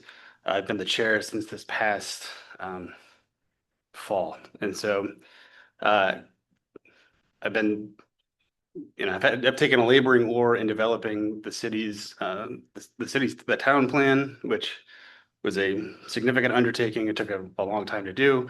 We're now moving into a wholesale revision of our zoning regulations. So that's just to say that over the past 8 years, I've really tried to take a deep dive into the planning issues that affect Montpelier, and I think I have a good working knowledge of what those issues are, and I can translate those well in terms of advocating for the city's position at the regional level. I would just say also, I think a big reason why I'm applying for this is because at the regional level, we have two sort of significant issues that are coming up that I think that I would be sort of uniquely qualified to weigh in on. First one is as the town moves towards hopefully obtaining Act 181 Tier 1A status for development, that's going to be a pretty significant undertaking. There's a lot of, it's a very fluid situation that's kind of unrolling as the Land Use Review Board sort of rolls out their process for that. I think it's very important that there's a lot of communication between the regional planning folks, the town, the planning commission, to make sure that everybody's on the same page, that we can get that application in and do it the right way so that we can ensure success on that front, which I think is critical as we move forward for the city's really the development plans for the city in the next decade and beyond. The other issue is the town, the regional planning commission right now is trying to undertake a revision of their regional plan. They're updating their future land use map that the planning commission was just shown last 2 meetings ago. So that's an undertaking that I'm fairly familiar with, given my experience with developing the town plan. And because I was so intimately familiar with developing the town plan, I think I have a pretty unique perspective in being able to take the city's priorities as they are articulated in the town plan and make sure those are advocated for at the regional level while they make those revisions to their regional plan. I don't see that there's going to be a lot of necessarily conflict as they develop that plan, but we want to make sure that if there are sort of tension points between where the city wants to be vis-a-vis the regional plan, that we know where those tension points are, we can address them in an effective way. I think I would like to speak to some of the questions that you had before, which is I have a good working relationship, obviously, with the planning commission, with Mike Miller, who I think has been, he's a real resource for the town. We're very lucky to have him. And so whether or not he continues to serve on the regional planning commission, I think he'll be instrumental in helping whoever the representative is there to really make sure that we have a nuts and bolts working understanding of, how we advocate for those positions. And also, I just say, since I started to chair the planning commission, we've been trying to better engage with other subcommittees and with the city council itself as we move forward in our projects. And to further that, I think I'd like to, if chosen, I would like to make sure that the regional representative has regular contact with city council so that everybody's coordinated, especially with respect to the Tier 1A project. I think that, again, that's very critical. So that's what I would strive to do. So hopefully that's enough for you. If you have any questions, happy. Just to be consistent, if asked to serve as an alternate, would you be willing to do that? Sure. And if not chosen for this, would you have any interest in the TAC? I've thought about this. I don't know enough about the position, frankly, to say yes or no to that. I would consider it if that's where it ended, if that's the request was made, but I wouldn't have an answer for you as I sit here right now. Thank you. And I think you already answered the conflict of interest part. You work for this, you're an attorney, but you work for the state. Yeah, I mean, I will say this is just to be very clear, because part of my job is involved with reviewing Section 248 renewable energy project petitions. That does include a requirement that we review regional plans as part of that review process. With that said, the Utility Commission does have a fairly robust sort of process for ensuring that there's no conflicts of interest. We're a relatively small group, but we can move cases around. So if there is a potential conflict, but on the front end, there would be a discussion at the PUC to determine whether or not if recusal as the representative in the RPC sending comments to the commission on a particular proposed project, if I could just recuse myself, if that would be enough. If it's not, we could figure out a way. I mean, I will say the risk for a conflict under that situation is fairly low.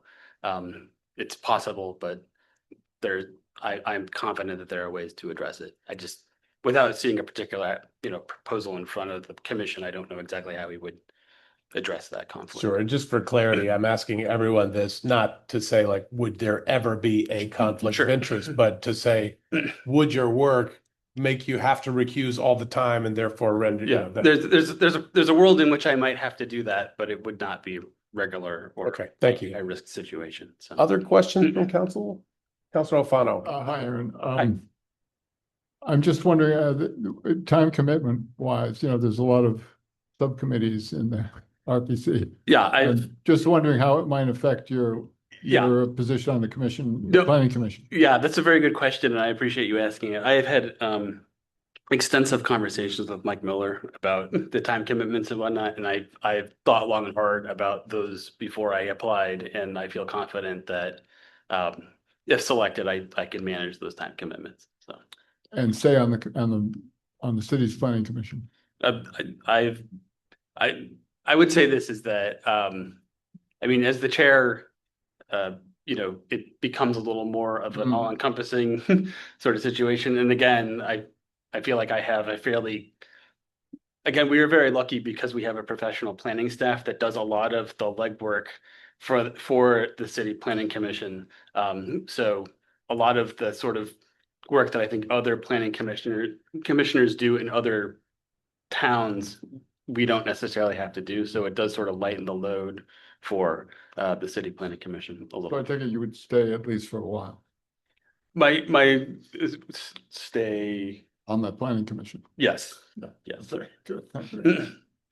Okay. Other questions from council?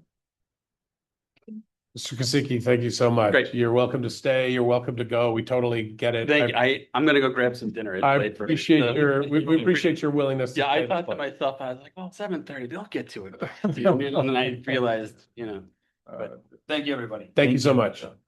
At this time, I'd like to open up for public comment. Is there anyone in the room that would like to speak on this topic?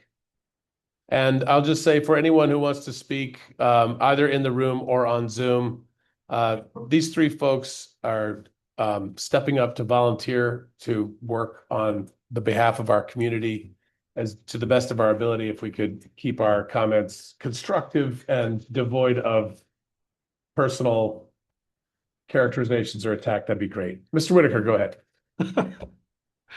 I'll take that personally.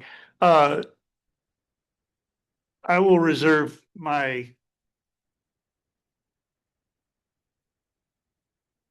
personal experiences with the work product of these folks for private conversations. But in the interest of the fact that the cover sheet came out with only 3 people on it, and it said the supporting documents, but the supporting documents were not in the packet.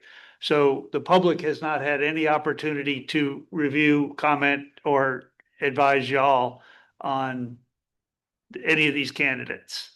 That's a fault of the packet process. But this is definitely going to require an executive session. So I'm going to ask you, because I haven't yet seen the applications, I do know that I have more experience and time investment in the Central Vermont Regional Planning Commission, the Transportation Advisory Committee, the Project Review Committee, the Municipal Plan Review Committee, the Brentfield Committee, and the Regional Plan Committee than any of these candidates. I'm not applying right now for obvious reasons related to the Tier 1A. But it's unfair to the public for you not to hear from the public informed by the applications and to have some private conversations with the pros and cons.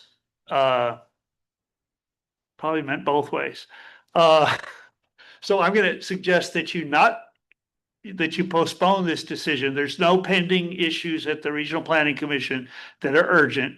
Mike Miller should not be reappointed in any capacity, and I will present the list of misrepresentations he's made to y'all as well, or to the Land Use Review Board. But in that light, I can save you some time by recommending that you postpone this to your next meeting and your executive session, and try to wrap this up, because it's unfair to the public for you not to have heard from people who've read the applications. Thank you. Is there anyone else in the room that would like to speak on this topic? Anyone online that would like to speak to this topic? All right, seeing none, I suppose the next, how would you do this? Are there any other clarifying questions from council before we entertain a motion to either go into executive session or to move one of these folks forward and appoint them? Manager Curry? I'm sorry, I lack some clarity. Was there an interest by board members to go into executive session to No, I'm just, discuss these? I think Customarily, I You believe usually do. we've done that when discussing, if there's multiple candidates for a position. Customarily, we've done that. Okay, well, Counselor Brown, thank you. I will make a motion to go into executive session unless somebody is, really ready to charge forward with some other motion, which it looks like they're not. And I'll send the wording to you because it's long. So because of the need to evaluate multiple applicants in order to make an appointment to the Central Vermont Regional Planning Commission, I move that we go into executive session to consider the appointment or employment or evaluation of a public officer or employee under the provisions of Title I, Section 313A3 of the Vermont statutes. And I'm gonna object based on the lack of the We've heard your comment, Mr. Vergara. Thank you. Is there, yes? I would like to comment on that. The requirement for warning notice is to warn the topic that you will be discussing. You do not have to provide all detail that council might be considering relative to that consideration of any item on the agenda, so long as it has been properly warned, which this meeting and this item has been. Thank you. Is there a second to the motion? A second. Okay, thank you, Councilor Alfano. Is there any discussion on this motion or debate? Okay, then, unless we need to read the whole thing back, all in favor of going into executive session to discuss these three candidates? Councilor Gill, do you have a comment or question? Should we say that I will not be invited into executive session? Yes. Yeah. I think we Thank need to make that clear. Okay, so with the exception of Councilor Gill, is there Sorry, I'm sorry, I missed it. Are we inviting Manager Curry into executive session? I didn't make the motion. My assumption is yes. So is that a friendly amendment? Yeah, yeah. Okay. Is there anyone else that needs to be invited in before we take a vote on this? Okay, so the motion before us is to go into executive session and invite Manager Curry and exclude Councilor Gill for the purposes of discussing these three candidates. Four candidates, yes, thank you. All in favor, say aye. Aye. Aye. Any opposed? Any abstentions? Okay, we're entering into executive session.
Jim.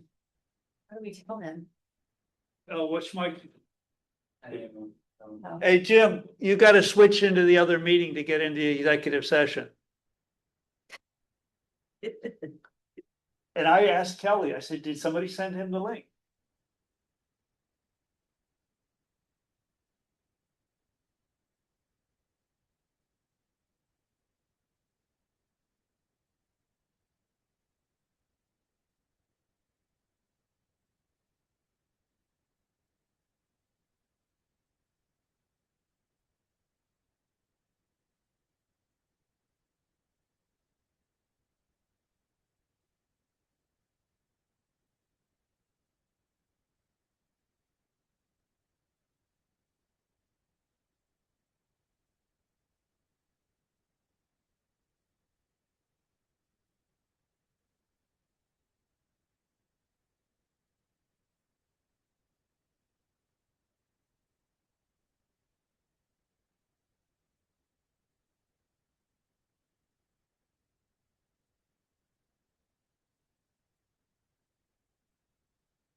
And we are coming, it's 10:01 and we're coming back from executive session. Do I have to say any special words? Either there needs to be a motion or unanimous consent. Okay. If there's no objection, we're going to return from executive session. Seeing no objection, we're back. We'll now entertain a motion. Was there any further discussion before we do that?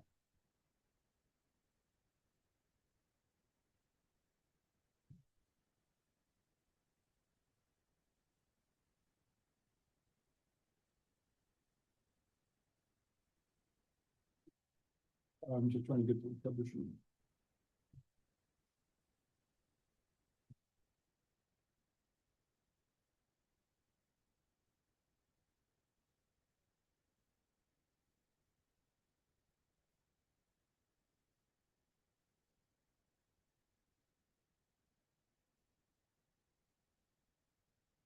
Did we move to come out of executive session? Well, we did it by unanimous consent. Okay.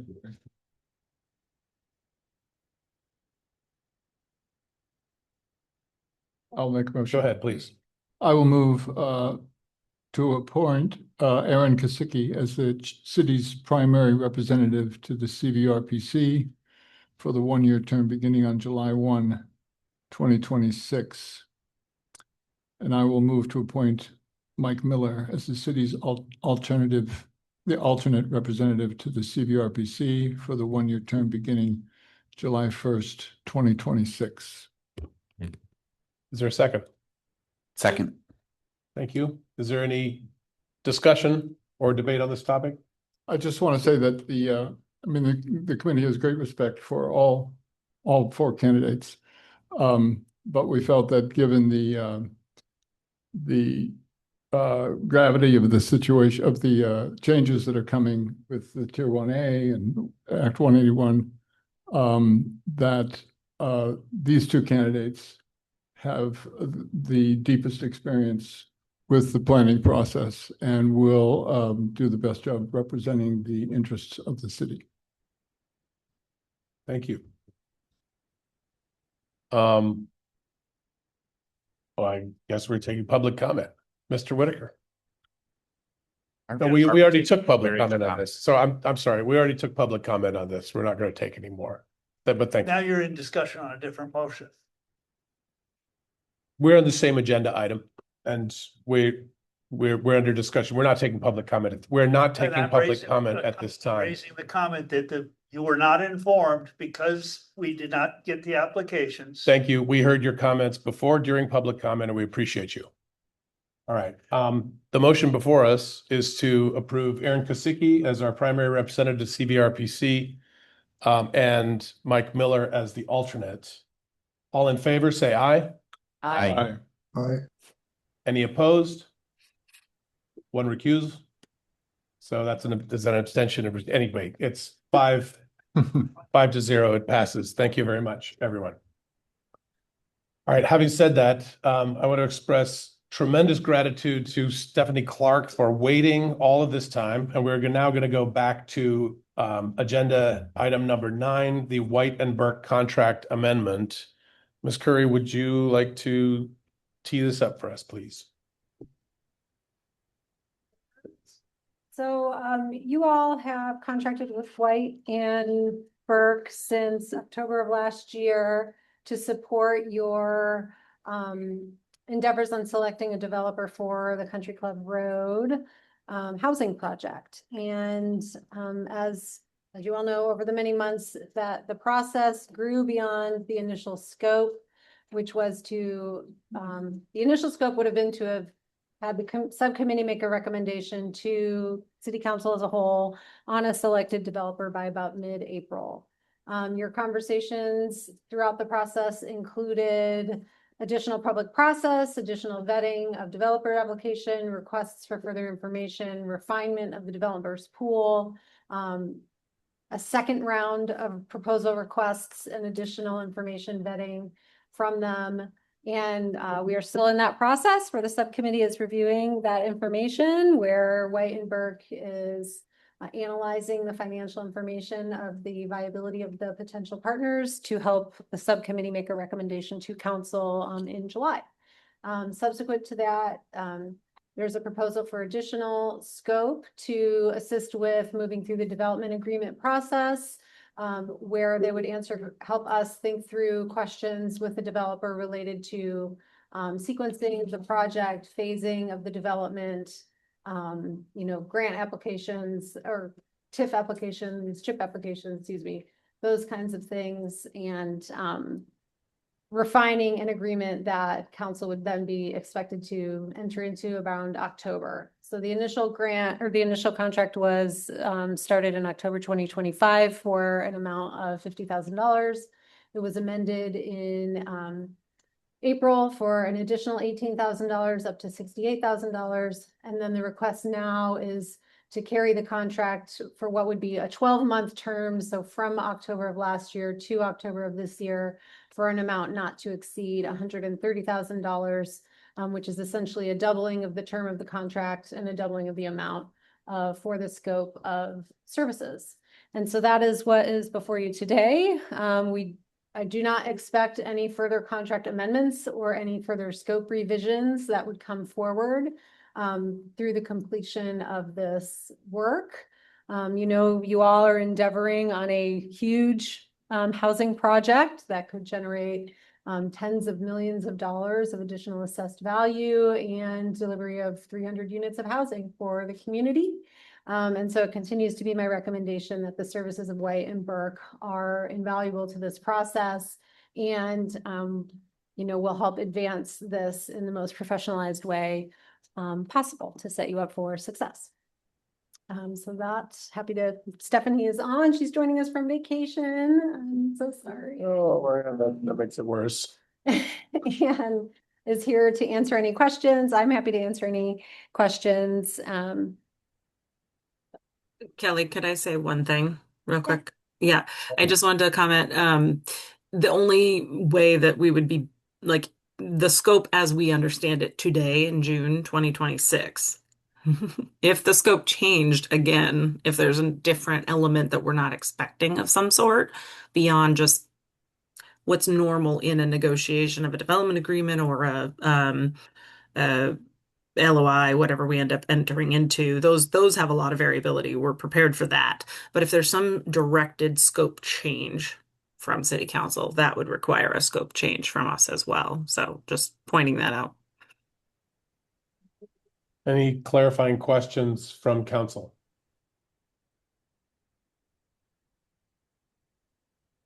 None at all. Okay. Public comment, Mr. Whitaker. Steve Whitaker again. The contract amendment raises White and Burke's authorization from 50,000 last October to 68,000 in April to as much as 130,000 now, while leaving in place the firm's exclusive right to market agreement and a supplemental fee of up to 300,000 tied to growth in the grand list. Each of these steps exceeds the 20,000 competitive bidding. This was a violation of the purchase policy in October, and it was non-compliant with our sole source requirement. In context, White and Burke is still under a 2022 contract for project management, which they have failed to deliver and manage the project, which has resulted in the brownfield going off the rails.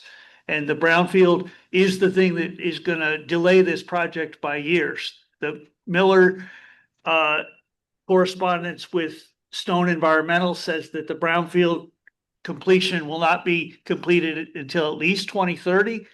And that information was probably not given to the developers.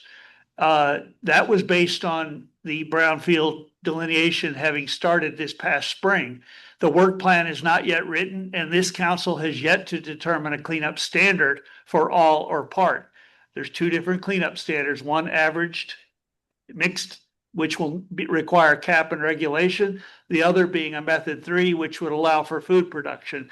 That standard is much more expensive and time consuming to conduct. Without those decisions being made, we are likely in 2031, which means both the Northern Borders Regional Commission 3 million and the 5 million will have lapsed. The 3 million lapses in 2029 from Northern Borders and the 5 million lapses in 2031. And if we don't have the housing built by 2031 and occupied, we either have to pay back that money. So Thank you. this project has been grossly mismanaged, and it's all for the profit of the consultant. Thank you for your comment. And y'all need to put a cap on it. The $20,000. Your time has expired. Thank you very much for The your comment. 20,000 lawyer Mr. fee. Whitaker, thank you. We You need- appreciate your comment. And I'm going to tell you, the lawyer fee also was required to be Mr. Whitaker, bid. your time has expired. Thank you. Your time's done. Is there anyone else in the room that would like to speak to this topic? Ms. Curry. I would clarify, we did solicit 3 proposals for the legal services, which you've already approved per our ordinance. Thank you. I'd also like to just say, like, I feel, you know, as a member of the committee, I felt like we've been extremely well served by Stephanie and Brian. I mean, if this process has gone on longer or changed direction, it's because we've made it do that, right? We've continually gone back for more information, more iterations, more due diligence, more conversation, more consideration. And, you know, they've rolled with the punches, you know, and I feel like the proof is in the pudding. You know, we put out the RFP, we got lots of great proposals. We've done the work, we've done the due diligence, and we're continuing that process. And I just feel like, frankly, Mr. Whitaker puts a lot out there. And I think it's just important for us who are on the committee and on this council who believe in this work to say, you know, by my judgment, I feel like we're being well served. And I'm very supportive of extending this contract so that we can continue to see this project through. It's vitally important to our city, and it's what our citizens want. Okay. Any other comments from the public online? It'd be great if there were a motion. I move to approve the amendment to the October 2025 contract with White and Burke to an amount not to exceed $130,000 with an expected completion date of October 2026 and direct the city manager to enter into the amended contract form. Second. All right, we have a motion and a second. Is there any other discussion or debate on the topic? I'd just say that's that our I agree entirely with Ben's evaluation of the situation. We've been extremely well served by White and Burke, and wouldn't have gotten nearly this far in the time we had without their help. Great, thank you for that. Any other comment, discussion, or debate? All right, then the motion before us is to approve the amendment to the White and Burke contract for a total amount not to exceed $130,000 to complete the Country Club Road developer selection and negotiation, initial conceptual site planning and project management planning, and for the city manager to enter into an amended contract form with White and Burke. All in favor, say aye. Aye. Any opposed? Aye. That's a nay, Jim? Yep. Okay, any abstentions? Or we have one abstention, so we have 4 of, Counselor Cohn abstains. So we have, correct me if I'm wrong, I counted 4 yeses, 1 no, and 1 abstention.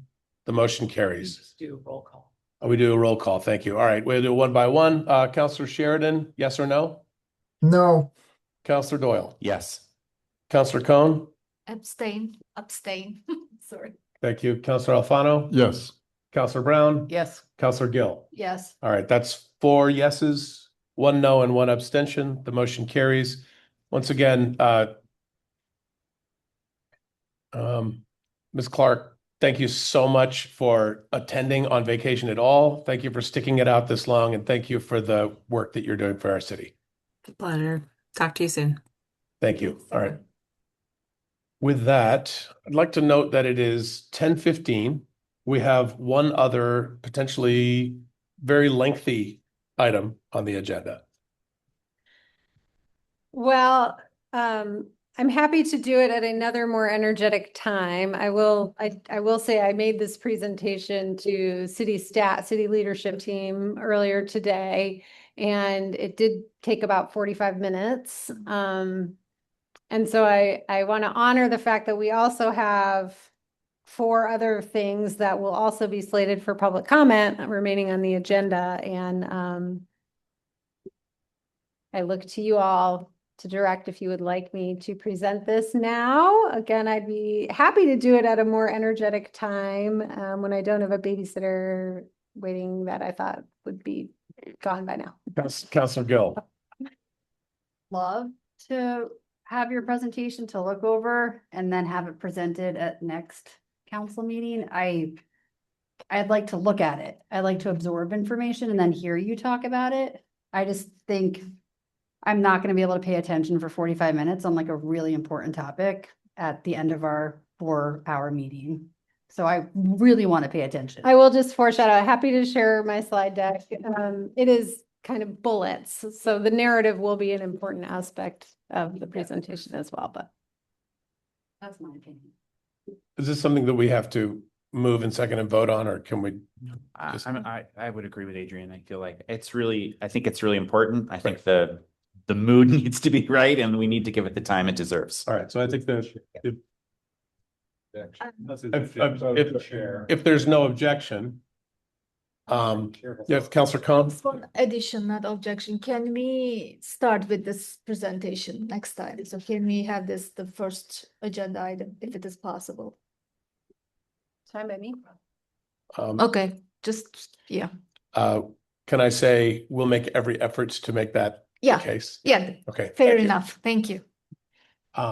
Great. So we will, I think Robert's Rules of Order says punt this issue. You can punt if there's no objection. Okay, no objections, so we'll punt this till next time. So with that, we're going to move to other business.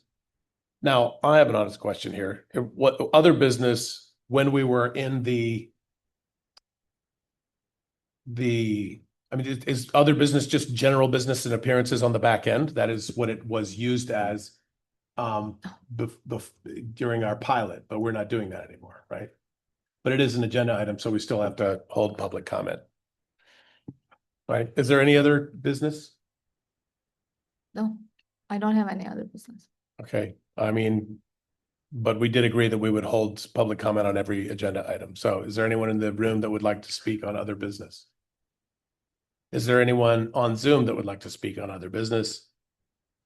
All right, seeing none, we're done with item number 12. We're going to move on to item 13, City Council reports. Let's start with, we'll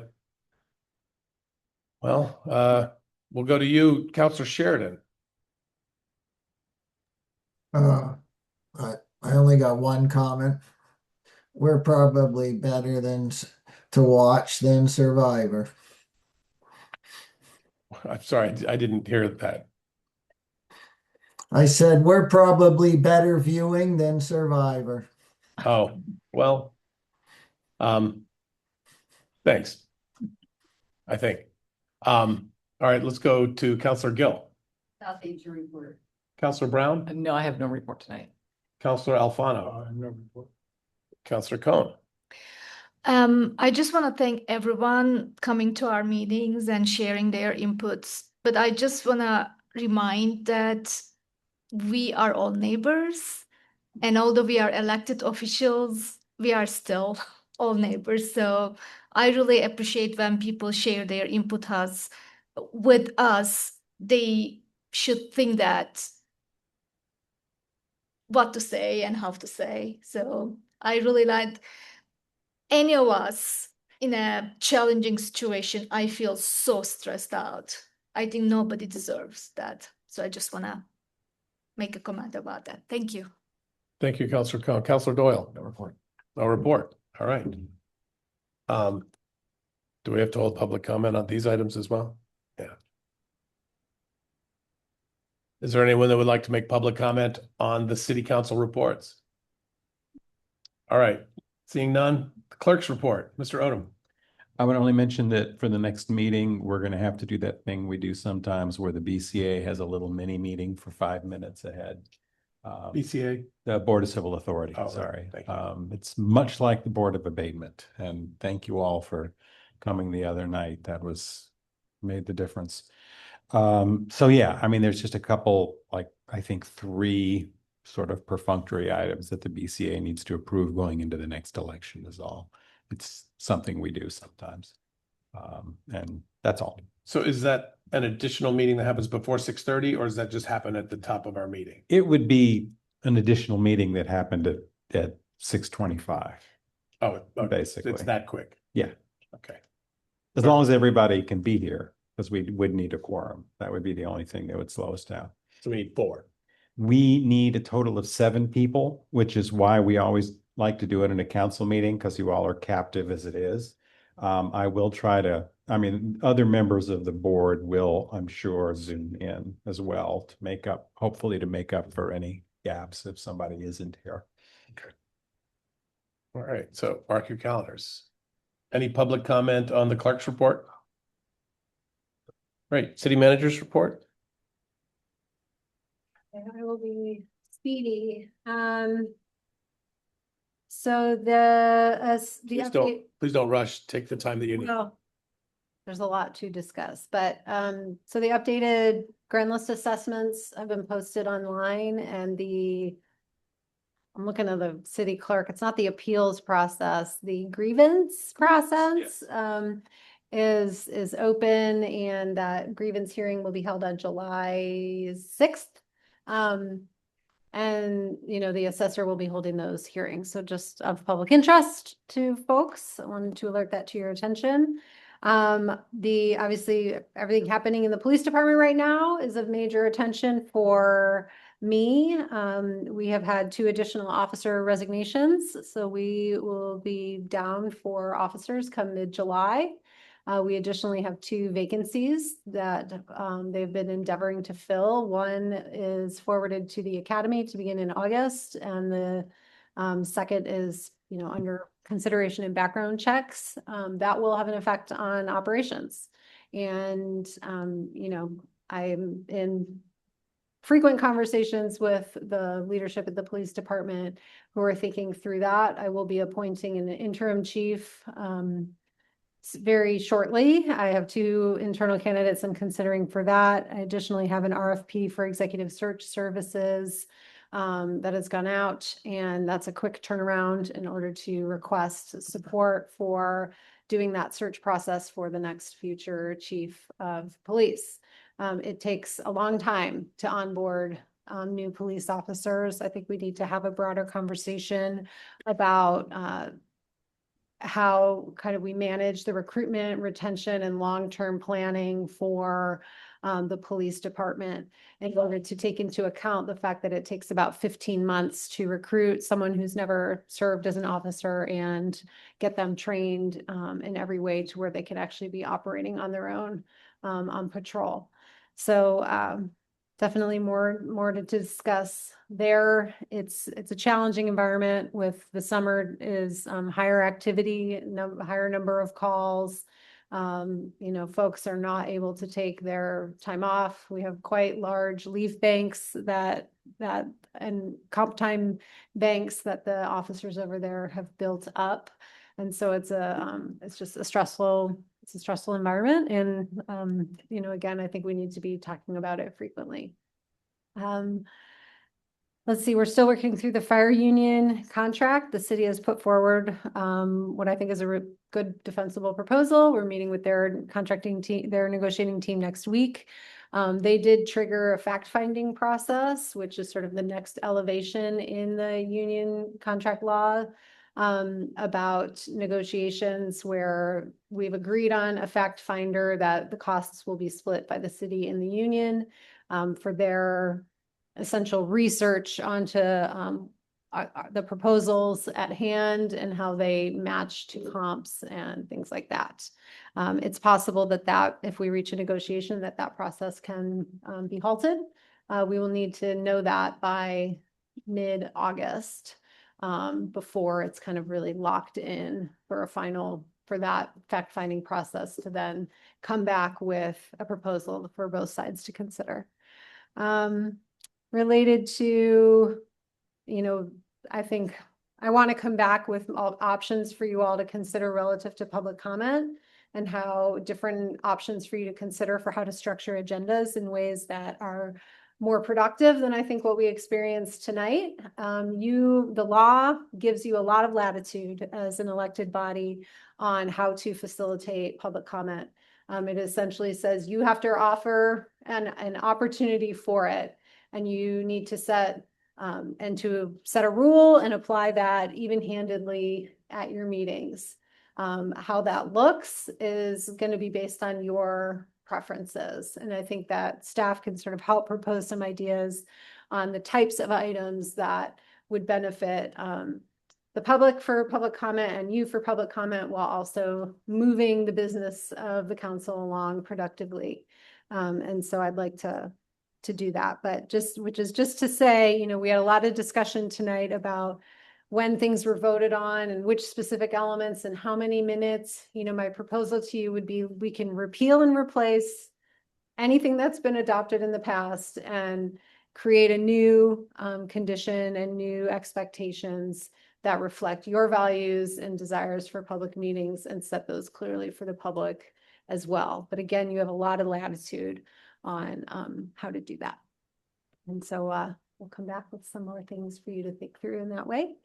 And number of infrastructure projects going on, as you know. Elm Street waterline project is also starting this week as well. They had some initial work starting today, and so you'll see more of that.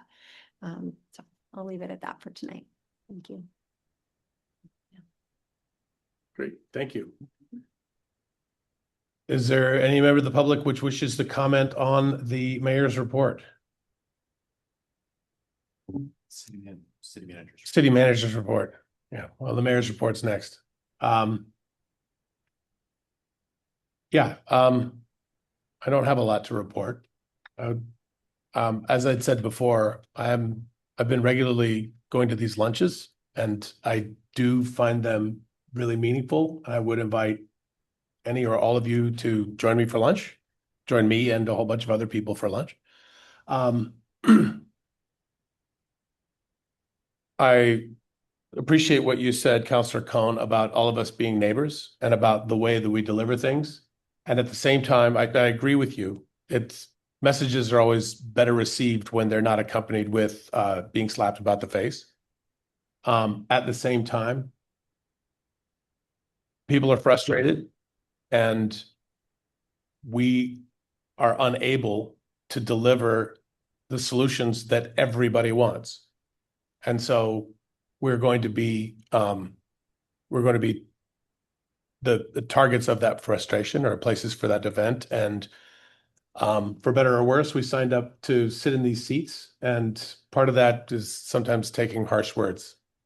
And also, if people could deliver those words with respect and kindness, that's much appreciated. We are all people and we're all neighbors. But with that, I have nothing else to report.